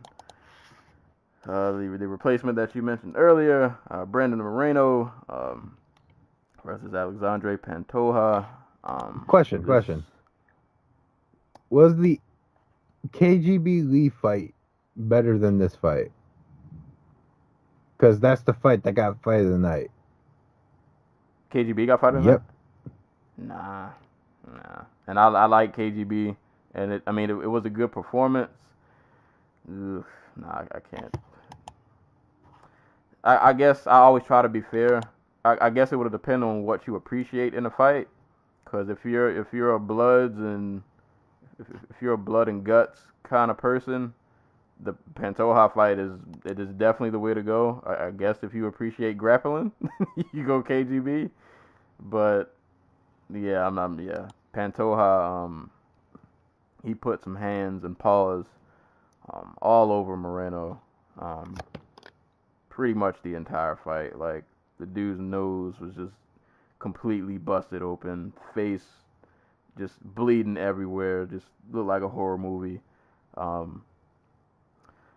Moreno, man, like, as exciting as he is to watch, he's just, I think he's just one of those guys where, like, he's just kind of a wild man, which is fun to watch when it works, but when it doesn't work, you get this, where, like, you're just kind of this wild guy and you fight somebody who's a bit more contained, but still, like, very dangerous, and they can kind of just evade all of the flashiness and anything wild you might throw at them, and they can just kind of, in very effective fashion, just kind of bash your face in. Like, Moreno's throwing looping shots, Pantoja's throwing, much cleaner combinations, landing way more effectively. It was a clinic. That's just what this fight was. Like, I mean, props to Moreno for lasting 3 rounds because he was getting beat up, like, pretty bad. But yeah, man, Pantoja looked really, really good, man. Like, it was just slacking, for lack of a better term. Just Pantoja was just a lot cleaner, a lot crisper, just a lot more effective in what he was doing, and yeah, he pieced Moreno up, man. I'm a big Moreno fan. It was a hard pill to swallow, man. My homie just got yeah.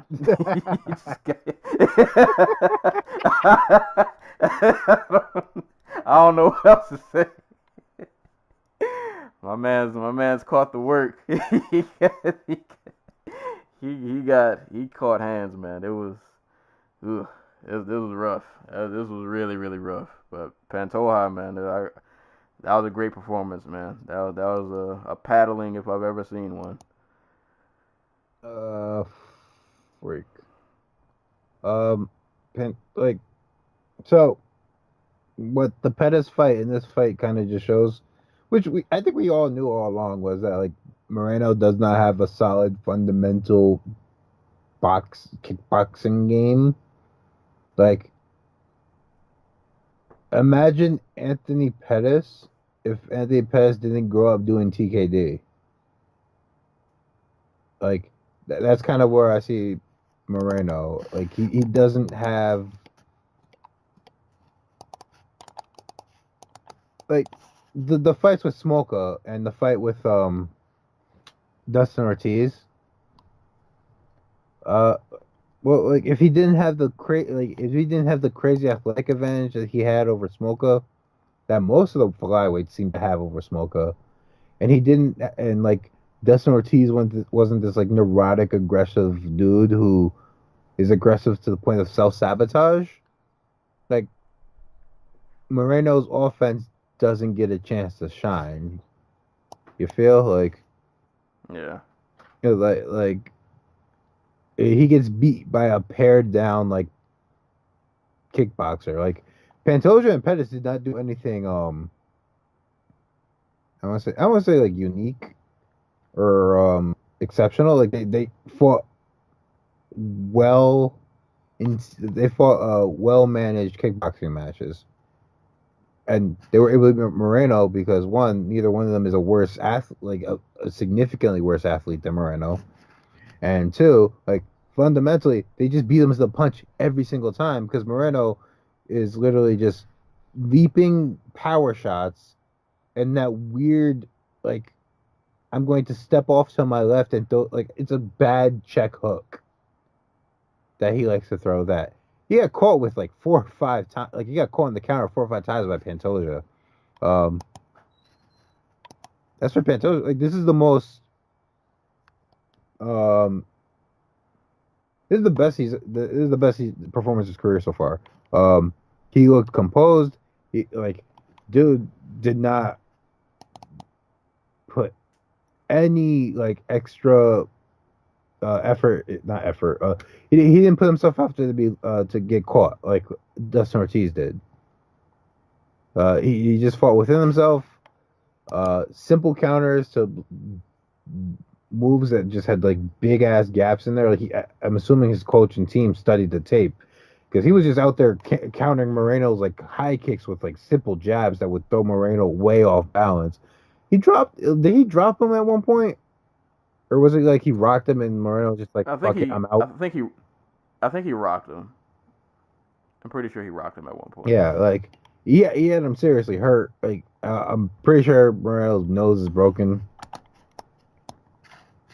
Like, just complete domination. Like I guess the only critique I have is like towards the end of the third round, like it seemed like he was slowing down a bit. I mean, Moreno was trying to turn it into a brawl, and I think he got him to exchange a couple of times. Yeah. Like and even then, that's like okay, it didn't affect the fight at all because Moreno was basically on one leg because Pantoja kicked the shit out of the other one. Yeah. So huge performance from Pantoja. I hope this gets him like a good top 10 opponent that's not Dustin Ortiz. Because like Dustin Ortiz is the last dude you want to have if you're trying to get somebody over. Because this division's so full. Like there are not a lot of dudes who can pop in this division. So like they're not gonna make Dustin Ortiz pay for the fact that like he puts his head over his feet. Or I mean, in front of his feet when he's like throwing looping punches or going for takedowns and stuff like that. But they're I don't know who they give him next. Maybe Moraga. I like that. I like a Moraga or where's Formiga doing? I feel like he's always in the mix. I don't think they're gonna match up any of these Brazilian dudes for some reason. Like, and there are so many of them too. Like it's Formiga, Wilson Hayes, Mateus Nicolau, Pantoja, Davison Figueiredo. Like there are quite a few of them, and like there's quite a few that are just like kind of hanging out in the regional scene right now. For whatever reason, the UFC's just not signing. Because they hate flyweight and they regret making it every day. But it is what it is. I like the Moraga fight though. I like that. I think that's somebody who could give him like that's somebody who would push him. Yeah. And I feel like Moraga still fights like he has something to prove.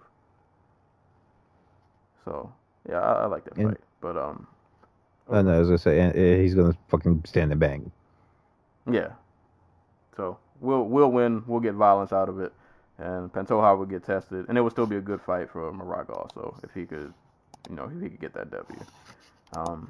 Moreno, I hope your nose is all right. I hope you're doing okay, cause my man, it was looking bad in there. It was looking real bad. But Pantoja got the W in very dominant fashion. So shout outs to him. It's wild. The next two fights we're gonna cover were a total of like a minute and 10 seconds. Poliana Botelho and Siri Kondo. Botelho won this fight like she had to go home and cut the oven off, like she forgot. She just came out mad aggressive. I think she threw like a leg kick, and then she threw a body kick to the liver. Kondo definitely felt that, and she started to back up, and she turtled up. Got blasted with some punches on the ground, and that was it. Like, it was a 33-second wipeout. Not a ton to analyze other than Botelho is a beast. Just a 33-second wipeout. That's just what this was.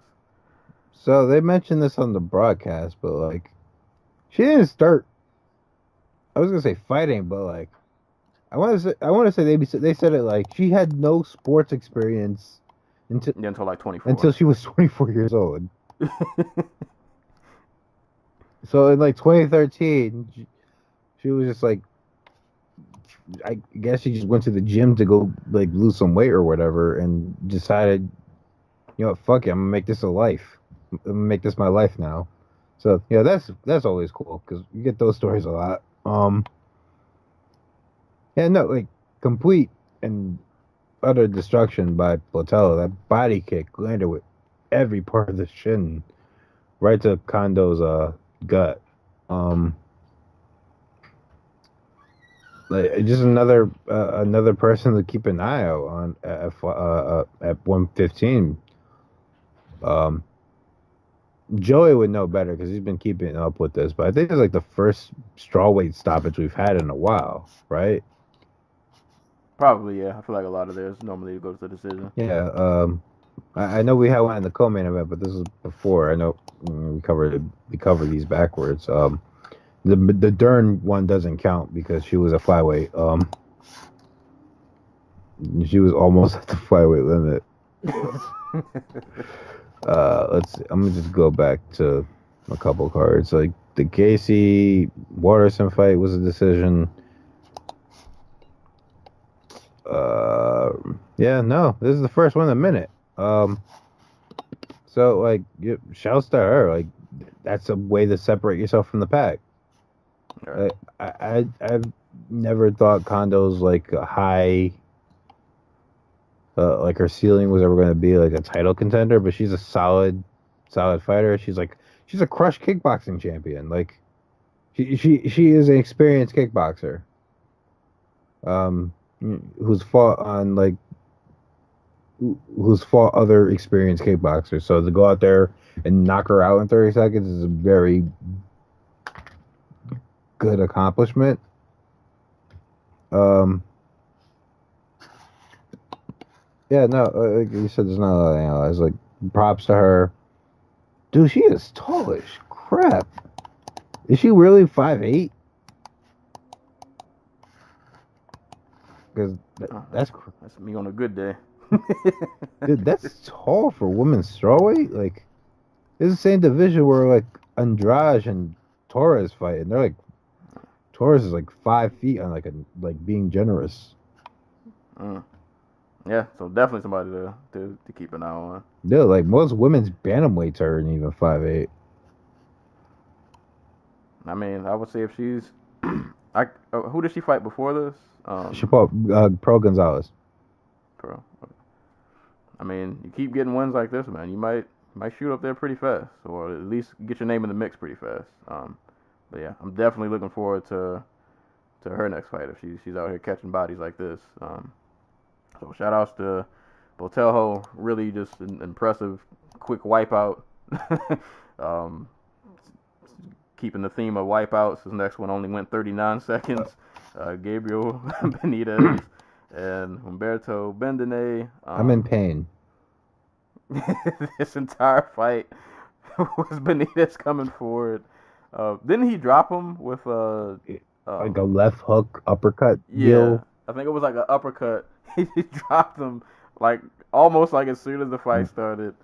Humberto goes for an armbar, and as we found out, the theme of this card, the way to defend armbars is to slam people on their heads. And like Humberto looked like he had it sunk in at one point, or it looked like it was going to turn into something. And Benitez went straight Hulk mode. He lifted him up and literally just like slammed him on his dome. And he was definitely stunned from the slam. Ate some ground and pound, and that's a wrap. Yeah, that was a really hard slam. Why? Quick question: why was Benitez fighting Bondinai after he beat Jason Knight? Because the UFC, there are just certain people the UFC I think refuse to either promote or like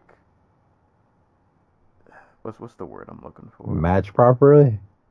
Yeah, like, and it's weird because he was a tough guy, and like I feel like normally the guy, like, I mean your purpose of tough is to find like that next talent, that next person who can make a splash in the sport. And you have a guy who's getting some solid wins, and especially like you said over Jason Knight, who was another guy who was kind of on the rise, and up until that, now I don't know where he's at nowadays, but yeah, you would think he would get like another step up, but I mean he got a highlight, so I guess it turned out okay. Yeah. But my God, like I said, I'm sad. My countryman, Humberto Bondinai, almost made the best of a bad situation where he got dropped and knocked up an armbar, but did not work out the way he hoped, or I hoped for that matter. Yeah, like, there's nothing to analyze there. Benitez just went hog wild early, beat the crap out of Bondinai, and then dropped him on his head, which is amazing. yeah, and like his head bounced off the mat. Yeah, like, I'm curious if Bondinai knew he was in the air, like before, like it happened. Like, oh, I'm gonna get this armbar no matter what, or if he was just like, or he just didn't realize it because it was just so freaking fast. I think life happened fast. Yeah, that was it. I legitimately thought Bondinai was about to win, and then like, nope. Would have been a nice comeback. Would have been a nice comeback, a quick comeback too. But Bondinai has been in like the octagon for a combined like 30 seconds, or wait, like, because his first fight was what? So he's been in the UFC for 2 fights now. And I think he has a combined like time in the cage of about like 1 minute and 20 seconds, if that. Octagon experience. Martin Bravo got knocked out for nothing. Shout out to Benitez, man. That was savage. Yeah, that was savagery to the first degree. All right, so this is the portion of the card. These are the prelims and Fight Pass. This is where my memory is gonna fail me. Actually, you know what? I'll let you handle this fight because I know you had this one penciled in. This fight probably determined whether or not we were gonna have a podcast today. Yep. Enrique Barzola took on Brandon Davis. If I'm not wrong, isn't Brandon Davis one of what's his name's training partners? Jason Knight? No, they're both from Mississippi, I think. I wouldn't doubt it. I feel like they have the same mentality when they fight. Yeah. So Barzola proceeded to ragdoll Davis for like 3 rounds. Um, at first, Davis was doing a very good job of creating space. Well, not creating space, but like scrambling back up to his feet. But Barzola just refused to let go of his waist, kept dragging him back down to the ground. Eventually moved to just like straight up picking him up and throwing him to the ground so he could get him in half guard so he can keep him on the ground. Um, got his back a couple times. I don't think he got particularly close to like finishing him. But just did a really good job controlling him, beating him up in spots. Um, uh, just completely taking like the air of Davis' tires because like I think Davis just came to brawl. Like he's not very mobile, dude. He's like a really solid base though, but um, like it was Barzola just picking when he would engage, and then immediately closing distance when he got the opportunity. Um, so yeah, he proves to like 5-1, and then he called out to beat Magomed Sharapov. I mean, for Russia, which he'd probably lose, but at least he'd get a opponent with name value. Actually, I didn't watch the post fight. I didn't even know that was a call Yeah, out. Hey man, somebody's got to fight him. Yeah, I mean, props on him because a lot of people apparently don't want that smoke. Yeah, So, he should be 6-0 in the freaking UFC, but he's 5-1 because somebody wanted to give Kyle Bochniak a win.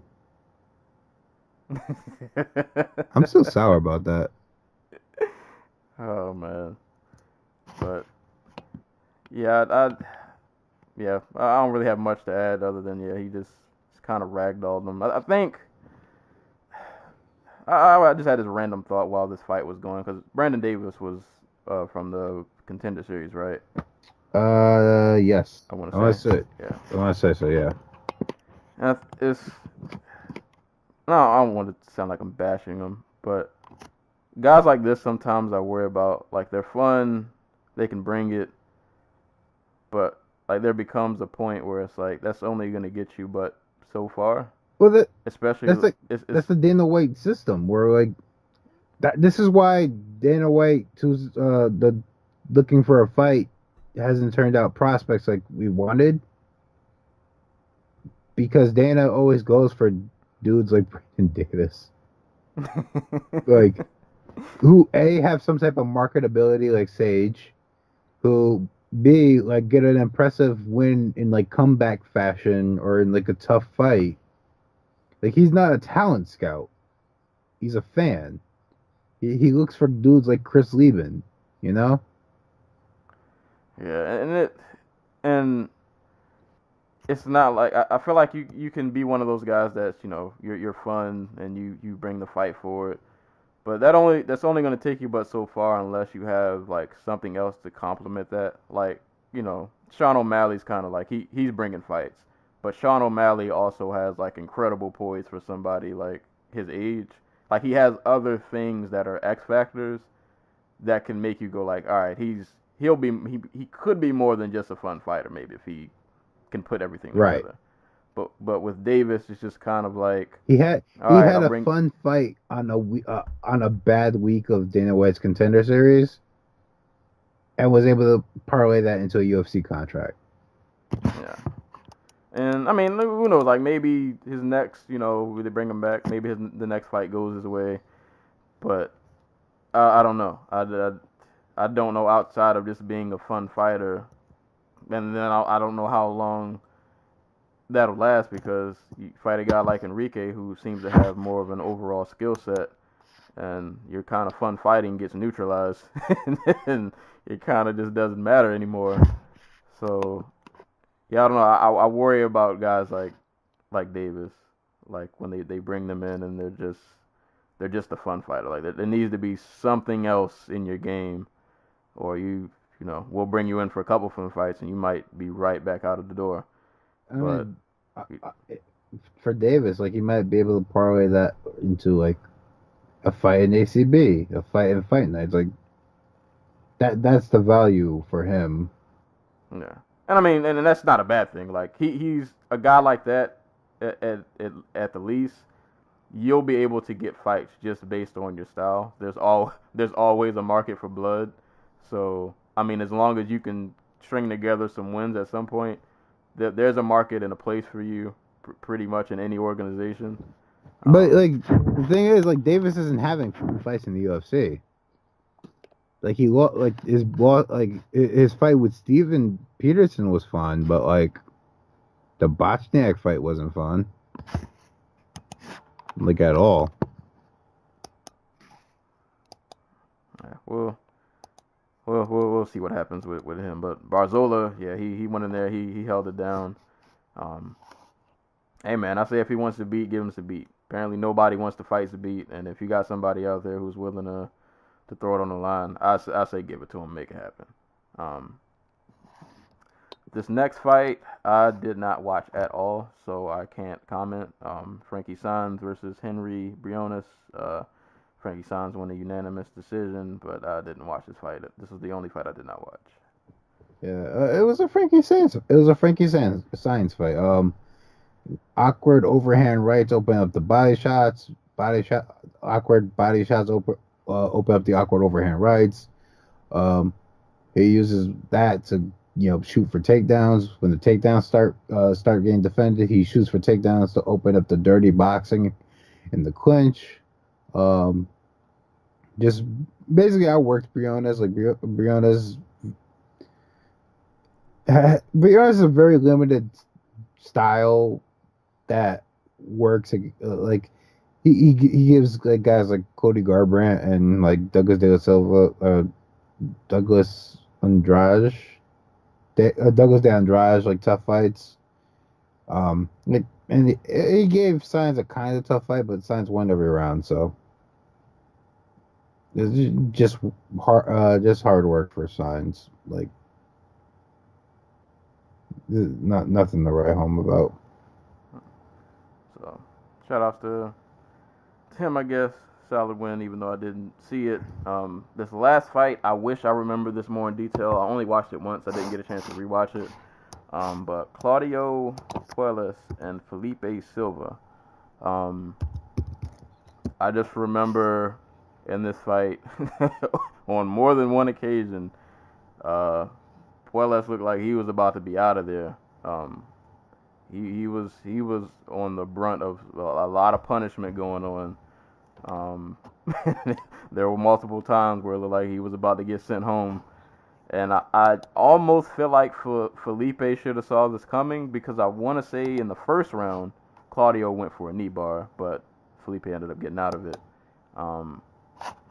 And then Felipe kind of pounds Claudio's face in for pretty much the majority of this fight, and then Claudio being, taking advantage of a split-second opportunity, goes for a knee bar, manages to sinks it in, and pulls off a pretty crazy comeback after he was getting pummeled for like 98% of this fight.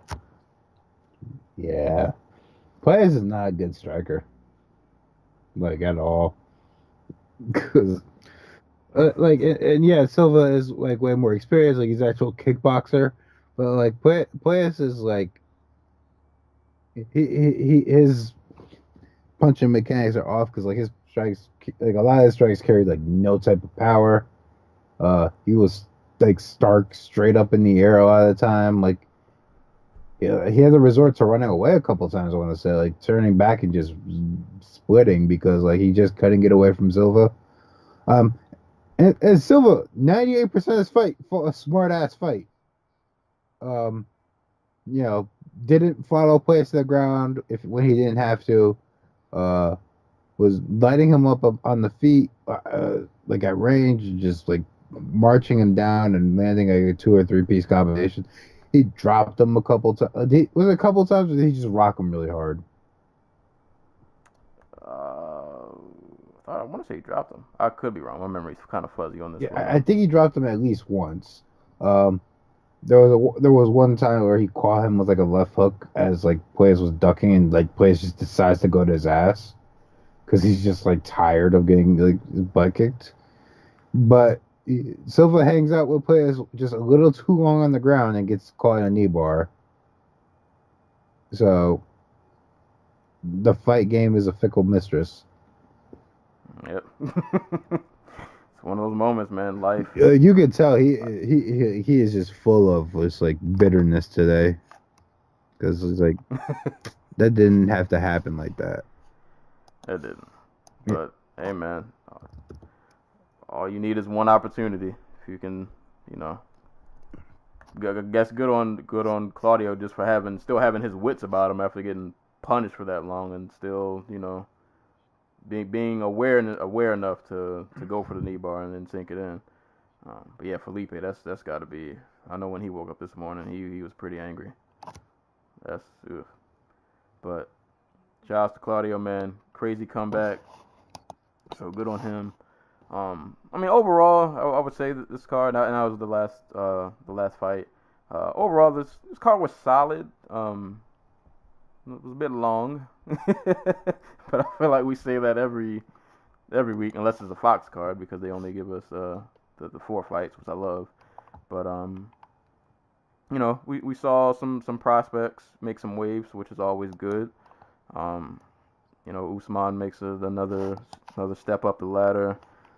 Some solid debuts, a couple of pretty good finishes. So I mean, overall, it was a pretty solid card. Not anything too crazy, but I would say other than the Praceres fight and Cummings, which I kind of just tuned in and out of, it was a pretty solid night overall. So I can't complain too much, other than I just went to sleep really late and, you know, only got 4 hours of sleep. But you know, that's another story.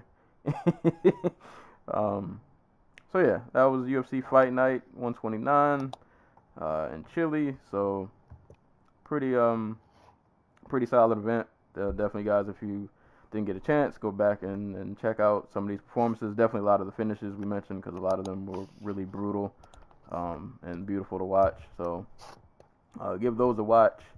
And actually, before we get into parting shots and shout outs, we have questions. What? I didn't tell you we have questions. Yeah, we have questions.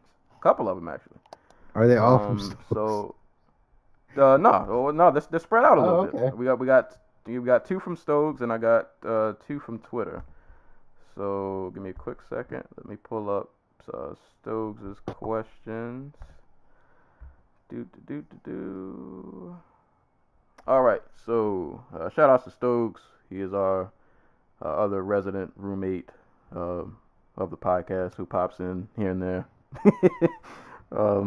Stokes' first question is, what are the chances Kamaru Usman, Tatiana Suarez, and Dominic Reyes all fight for a title within the next 2 years?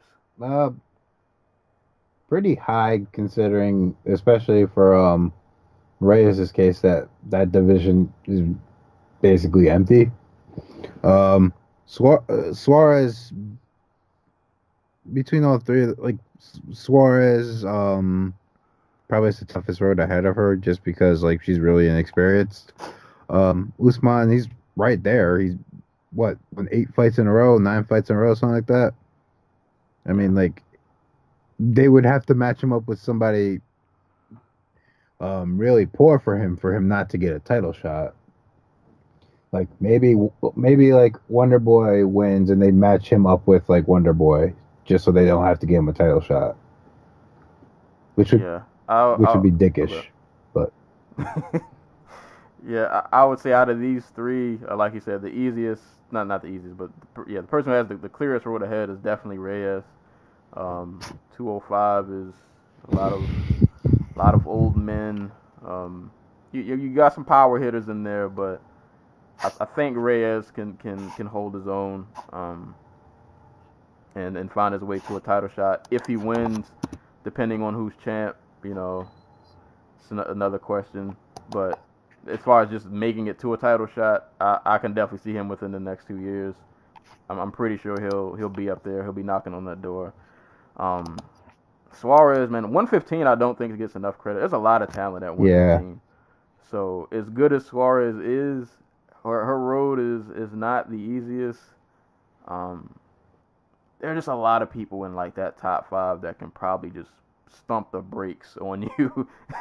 You know, you might have a full head of steam, and then you meet somebody like Andrade, and they might just send you back down the ladder. So I won't say she'll get a title shot within the next 2 years, but I'll say she'll get her name like in the mix somewhere. Like she might pop up in conversation, but I'm not sure she'll actually get a title shot. Usman, like you said, he's right there. My one thing with Usman, and this will kind of tie into another question that I think somebody asked on Twitter. Based on his performances, I feel like the UFC is not going to be happy with giving him a title shot. I could definitely see them kind of dicking him out of one, or just kind of giving him. They'll try to throw him in there, I guess, with somebody they don't think he can beat at all, and try to see if they can knock him out of the picture, especially if he doesn't start like producing knockouts. Because I don't think they want. I almost feel like they'll look at him like they look at Woodley, and I don't think they want any repeats of that. But he is right there though, so I would say within the next 2 years, even though I think they'll try to throw a wrench at him, I think he'll make his way through. Well, and Whether he no, sorry, go ahead. yeah, I was just to say whether he wins it or not, I'm not sure. Fights like this with the Maia fight kind of, I don't say worry me, but like when you fight the elite, I need to see another something, and I don't know if I've seen enough, so I don't know if he'll win it, but he'll probably be within a title shot within the next two. I think his skill set can get him there, but I'm not sure if he wins it. Yeah. I was just gonna say, like, one of the other things he has going for him is like all the old people in the division are almost all gone. Like Robbie Lawler, like his knee injury is probably going to keep him out for a minute, and he's probably not getting another title shot because I don't think anybody wants to see him fight like Wonder Boy or Woodley. No. Woodley probably, like, I don't know what the deal is with his injury or whatever, but like there's no way he's going to be like in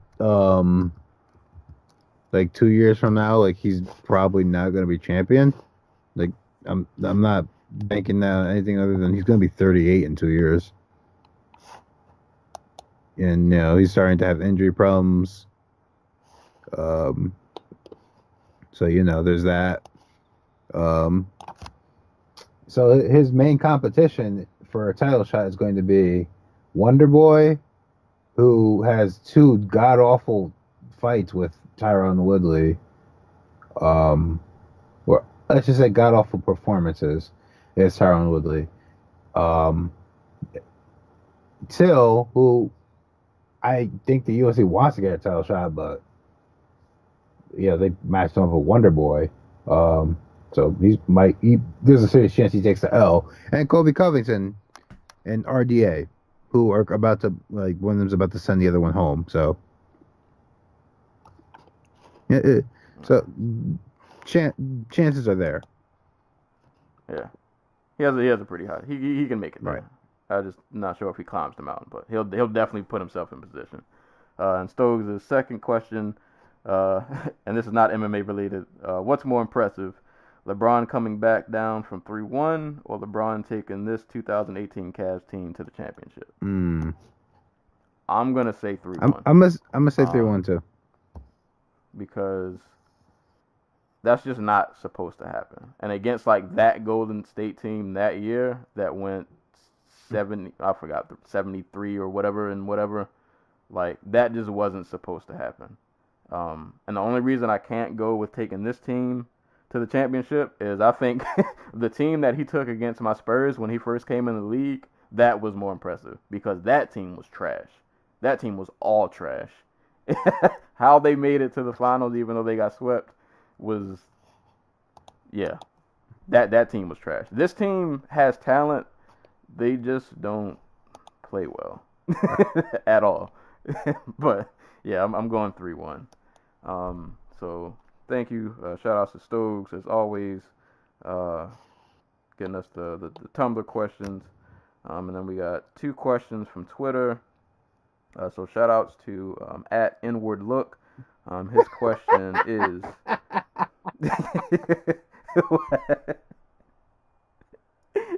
what? His question is, oh, hold up. Will the UFC ever target the MMA scene in Africa? Depends if and how long Francis Ngannou wins the heavyweight title, I guess. Like, if you interesting note, like those EFC cards that they do in South Africa, they're like, and I hate the phrase like this. Like most of the dudes on their cards are white, and I don't know why that is. Like no, like legitimate. Like I'm not sure if it's because like MMA in Africa is like a wealth thing. Like I know there. Don't get me wrong. There are like some really good like black fighters on their cards, and it's gotten better over time. But like back when EFC was like first coming up, and like their cards were free, so I was able to watch them instead of paying like $25 or whatever the fuck it is to like stream it now. Like, dude, all those dudes they had were like, oh, I'm from Greece, but I work in like a bank in Johannesburg or whatever. All right. Or but like. I don't know if the UFC is gonna ever market for Africa. They might run a show in Africa, try to draw on that like Muhammad Ali, type audience deal. Like, yeah, it's a good question.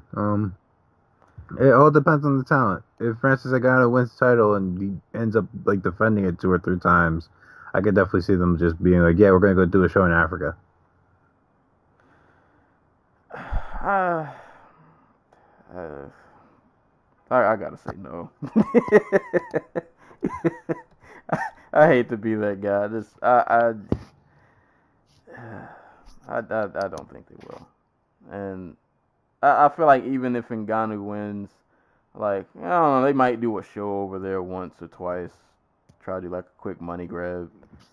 But I don't.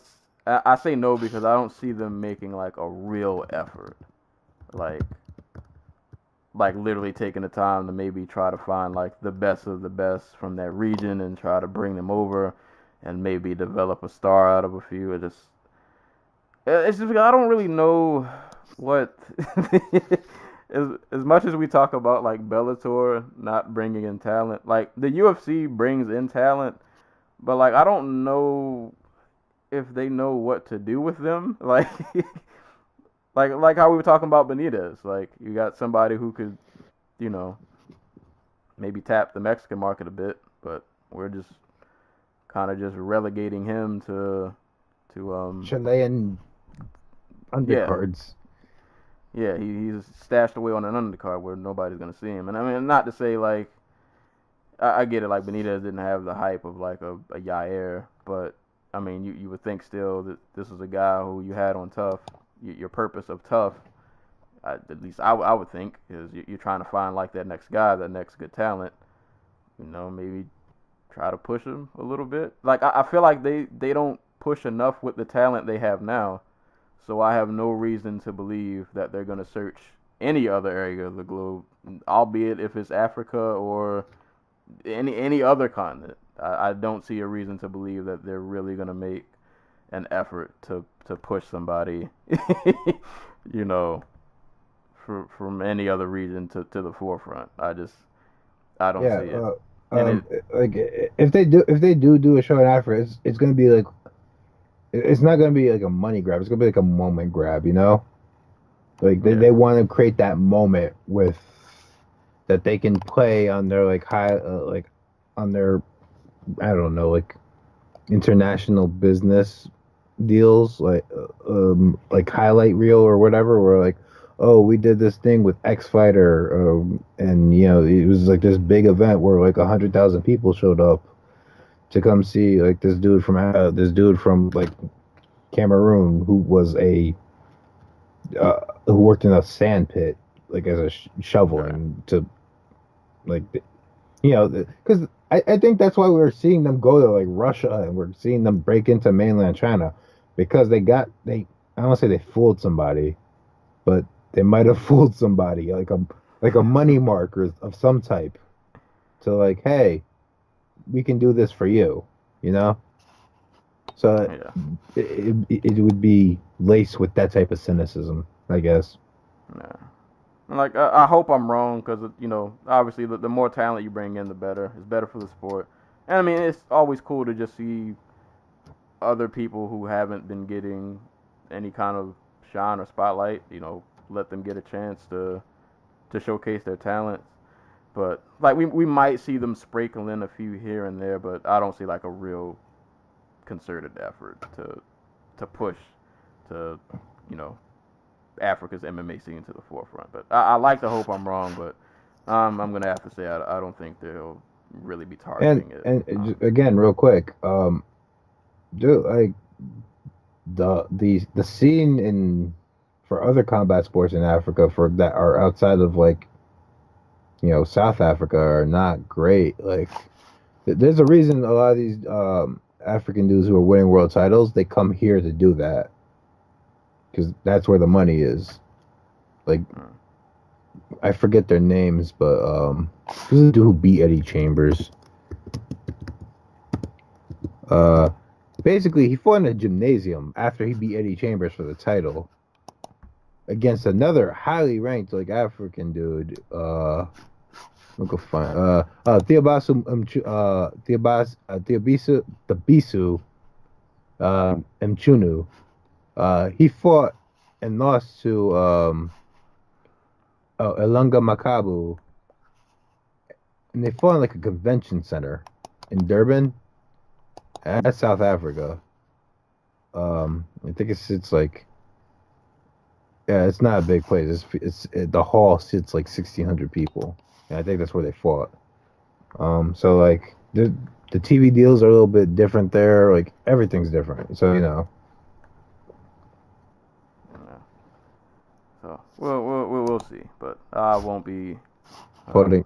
get my I hopes won't be up. holding my breath either. But And last question we got from Fight Stance JC. I think we kind of mentioned this a little bit earlier. He said, "Will the UFC hold Kamaru back due to entertainment value?" I guess I kind of mentioned this earlier with Stowe's question. I could definitely see that happening. Like, obviously, he has a huge upside, and I think we just expect more of him, and I feel like rightfully so because it's not like we're trying to be like extra hard on him, but I think we see his talent and we know, well, at least we think we know like what he's really capable of, and I don't think he's shown us, you know, for lack of a better term, like full power yet. Um, and I like I said, I think the UFC, if he turns out performances like this against Maia, I mean, albeit like they're solid performances, but they're not really wowing anybody, that they'll look at him like a Tyron Woodley. Like, I feel like they hate, I feel like they hate no, they Woodley. definitely hate Woodley. They want Woodley out of there. They want Woodley out of there, and I think they're looking. I'm not gonna say I don't think they hate Usman. I don't think he's at that level yet. But like, I could definitely see them like you're not finishing fights. You're not gonna be like a big name seller. So maybe you deserve a title shot, but we're gonna give you We're gonna have you turn around on 4 weeks to fight for the title. right, right, and then like once he finally gets that loss, they'll that'll be their excuse to kind of shove him back down the ladder. And I ain't gonna say like we won't hear from him ever again, but He's gonna need another 8 wins to. right, they'll hold him off for a while. They'll hold him off until somebody else exciting can, or who they deem, I guess, exciting to get the belt. Yeah, I could definitely see them pulling something like that on him. I mean, it sucks, but I feel like at this point we've been watching this sport for this long, especially the UFC in particular. We kind of get a taste for how they do business, so it wouldn't be surprised if they hold him back. Or I could see a situation where if, let's say, he gets the title shot and he somehow wins, that he's probably not going to get a lot of push as a champion. whole lot of undercard pay-per-views. Yeah. He won't be. He'll be co-maining cards, and he's not gonna be getting a lot of commercials. We're not gonna see his face out there, like I said, unless he starts knocking dudes out, in pretty like devastating fashion. He'll either win the belt and not get a lot of push, or, when he gets that when he finally gets that loss, we'll kind of push him to the side, and they'll try to bring somebody else up there to like take his spot.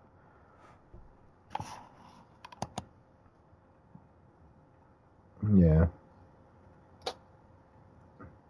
Uh, yeah. God damn. I have completely lost my train of thought. I mentioned this 2 hours ago. I'm very tired.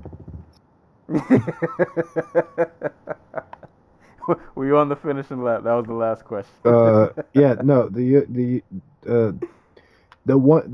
Usman's one saving grace might be that nobody in the welterweight division is really all that consistently entertaining.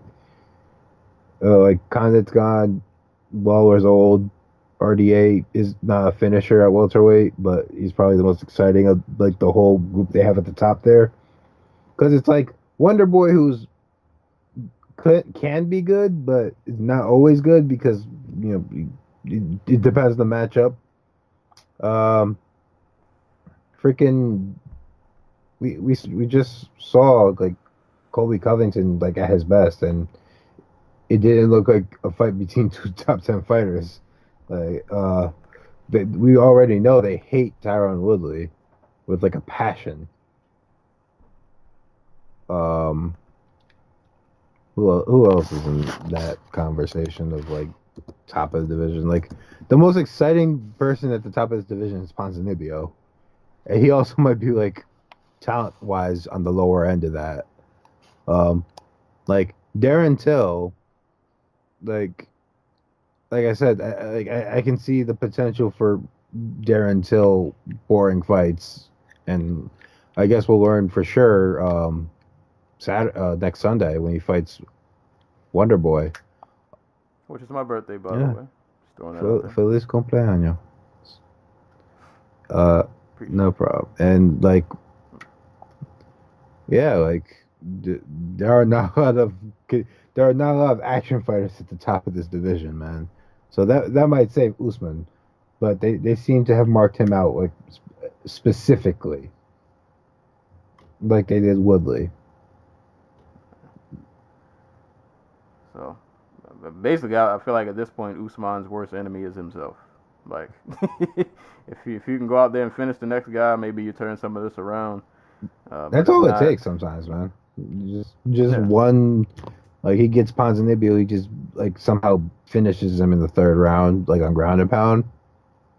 Maybe a lot of this goes away. Yeah, just floor, dude. Just go knock somebody's head off, and so some of this might go away. But we'll see. Either way, he'll be at the top. He'll keep his name in the conversation, but we'll see how they treat him, depending on how his fights go, one way or the other. But thank you guys for the questions. Definitely appreciate it. And for the rest of you guys who didn't send in questions, you can hit us up at dojotalkpodcast@yahoo.com and send questions. Or I've been trying to get into the habit of posting maybe like an hour, 30 minutes or so when we're going to record, normally like on Tumblr. Yeah, I just saw that. Or on Tumblr or Twitter. I'll post when we're going to record, and you guys can just jot questions under the post that I make. Or, I mean, you don't have to wait. You can just send them anytime, and I can just save them for the show.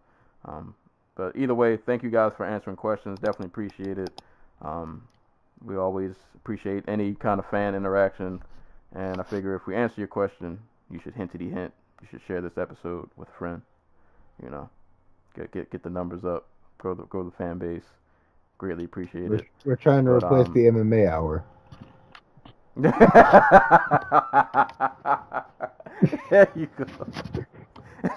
Shout out to Ariel Helwani, man, making moves over there, going to ESPN. We didn't even talk about that. Ariel Helwani's going to ESPN. He's going to be on ESPN TV and like podcast, and he's going to have a show with Chael Sonnen on ESPN Plus called was it Ariel and the Fighter or whatever. Ariel and the Ariel and Bad the Guy. Bad Guy, yeah. And Like that. it's going to be like a 30-minute weekly show, and I don't know why anybody would want to listen to that. I'm just happy that like it's as much as I don't like to hear Chael on commentary or really talk much in general for more than like a minute at a time. Um, I'm just glad it's Ariel and Chael and not like Ariel and Stephen A. Smith. Or Ariel and Brandon Schaub. Right. So like at least you got you got Chael, who's he'll be your shock personality, quote unquote. But like in general, at least you got two guys who in general know what they're talking about, albeit their conversation styles are completely different. But at least like they're knowledgeable about the sport. We don't have to hear Stephen A. And well, Skip's not there anymore, but he's talking about like Nate Diaz sumo wrestling and all kinds of wildness. But shout out to Ariel, man. He's a. I hope that's a nice check. I imagine it has to be. You get. I'm pretty sure it's got to be a pretty good. I mean, check, it's probably not Bill Simmons getting like $3 million a year, but it's something. It's something. So shout outs to those gentlemen. But so that's pretty much it for the show. But as always, before we leave, parting shots and shout outs. Well, I already gave my shot in the middle of the show to that creepy cameraman guy. I don't even know his name, but you know who you are. But I got two shout outs I will give. Shout outs to Nikita Krylov, who since leaving the UFC is 4-0.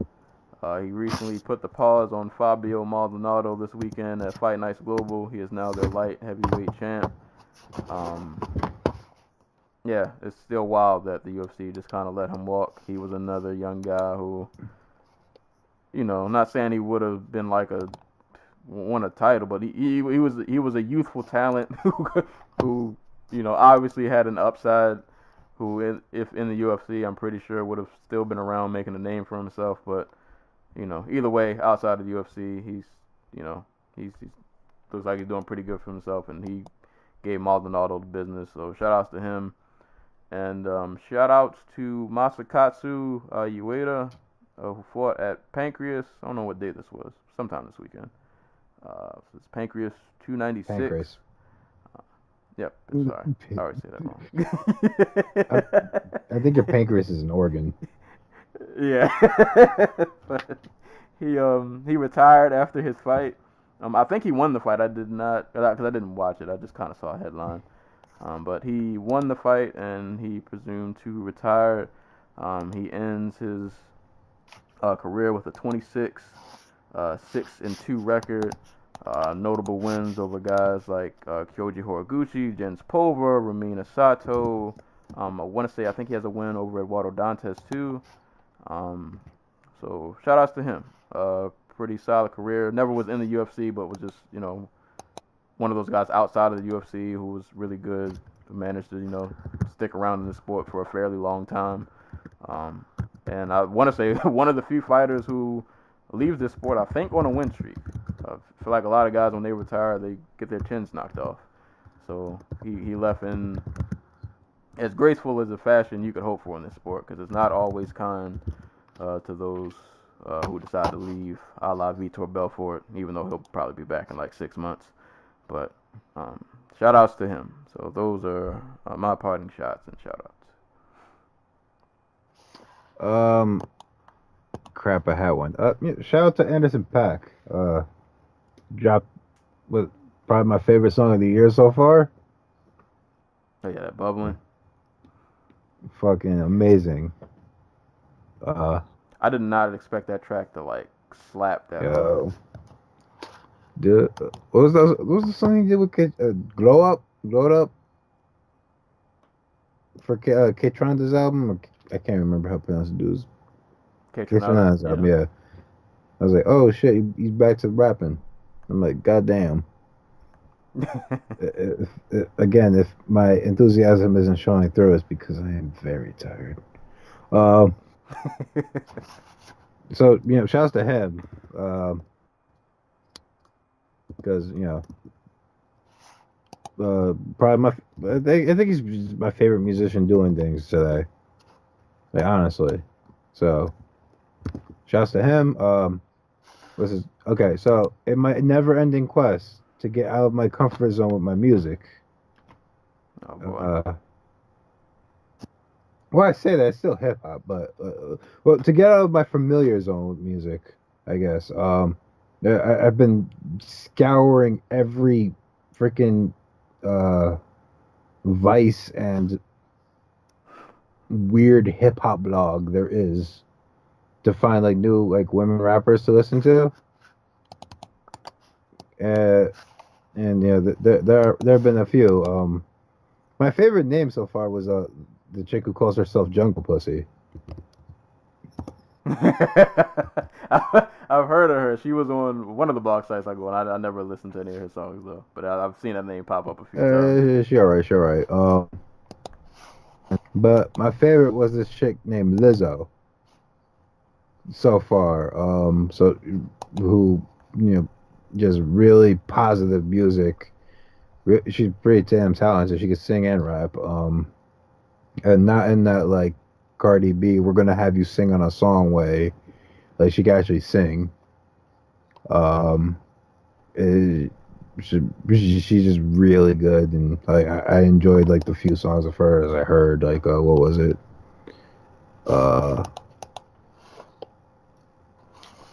Shit, it's been a minute. This is why we shouldn't be doing this at freaking in the morning. Because my brain is just fried from all the stuff that I haven't done today. Speaking of female rappers, have you ever listened to El Camille? Yes, Heirloom, fucking fantastic. What's the Actually, I think you were the one who told me about it. Actually, I think I was. I loved Heirloom. What was this first song called again?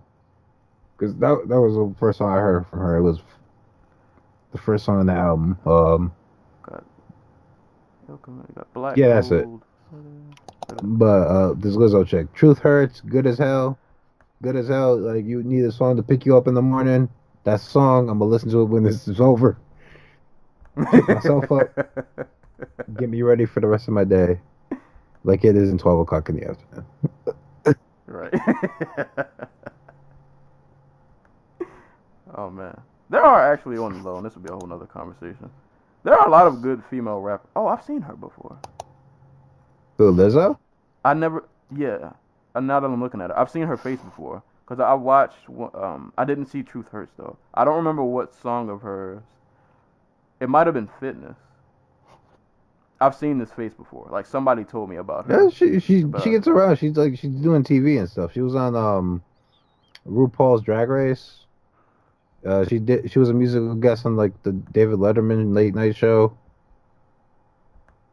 Like she's getting around. Like she hasn't dropped an album in like 3 years, but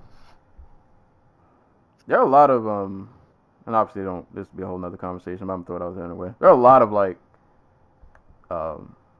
talented like women musicians, rappers, singers that are going like unnoticed. I mean, we mentioned what you got: Il Camille, Rhapsody. I don't know if you know Tank and the Bangers. Yes, I saw. Yeah, you got. I saw the I saw them. I saw them live. Oh, you did? Yeah, I saw them live. Probably like 4 or 5 months ago. Really good. Really, really awesome. That's the only concert I've ever been to. But they were really good. Got like No Name Gypsy, even though I don't think she's put out anything as of late. Samus. There are a lot of good, just like women artists in general. What's her name? Ciroc. Yeah, Ciroc. You got SZA out here. Like even the people I don't listen to, like they're really out here. Like I feel like within the last 2 years, they like a lot of quality material. Because we always hear like there are no good female rappers, or like they're only like the same two. But like that's not true at all. There are plenty of them out here. Gifted Gab. Shout out to Young M.A. who, within like a month of both things, like she held like a Mother's Day thing, like a Mother's Day breakfast for moms whose sons have been, or kids who have been killed in like gun violence, and she also directed her own porno for Pornhub. Right. So she's out here. Right, killing it. So don't let people tell you there aren't any like, you know, any talented women out here in the music industry or entertainment industry. They're definitely out here. They're making waves if you're looking. They're definitely making waves. Shout out to Cy Smith, and Rose Gold. Got to shout out to Hometown.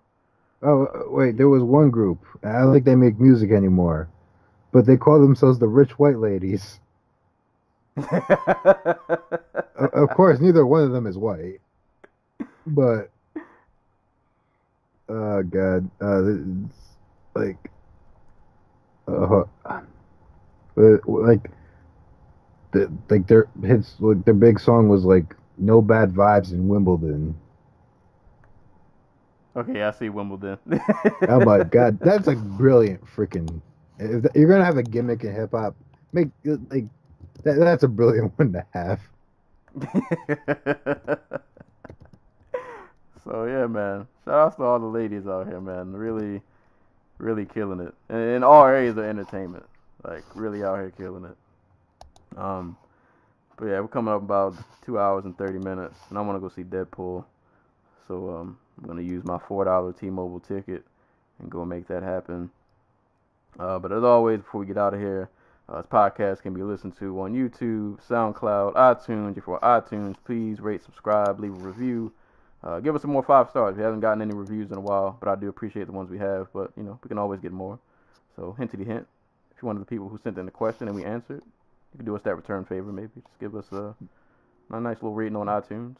Also listen to us on Google Play. Hit us up on Facebook at the Dojo Talk Podcast Facebook page. And you can follow me on Twitter at Serial Sensei, and you can send questions to dojotalkpodcast@yahoo.com. I'm going to try to have an album review out this week.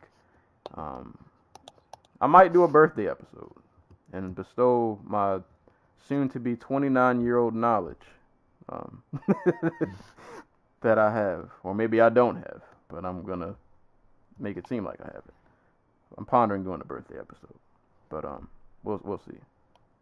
But yeah, that's been another episode of the Dojo Talk Podcast. As always, anytime people are being kicked and or punched in the face, we will be there to talk about it, and hopefully we catch you guys soon.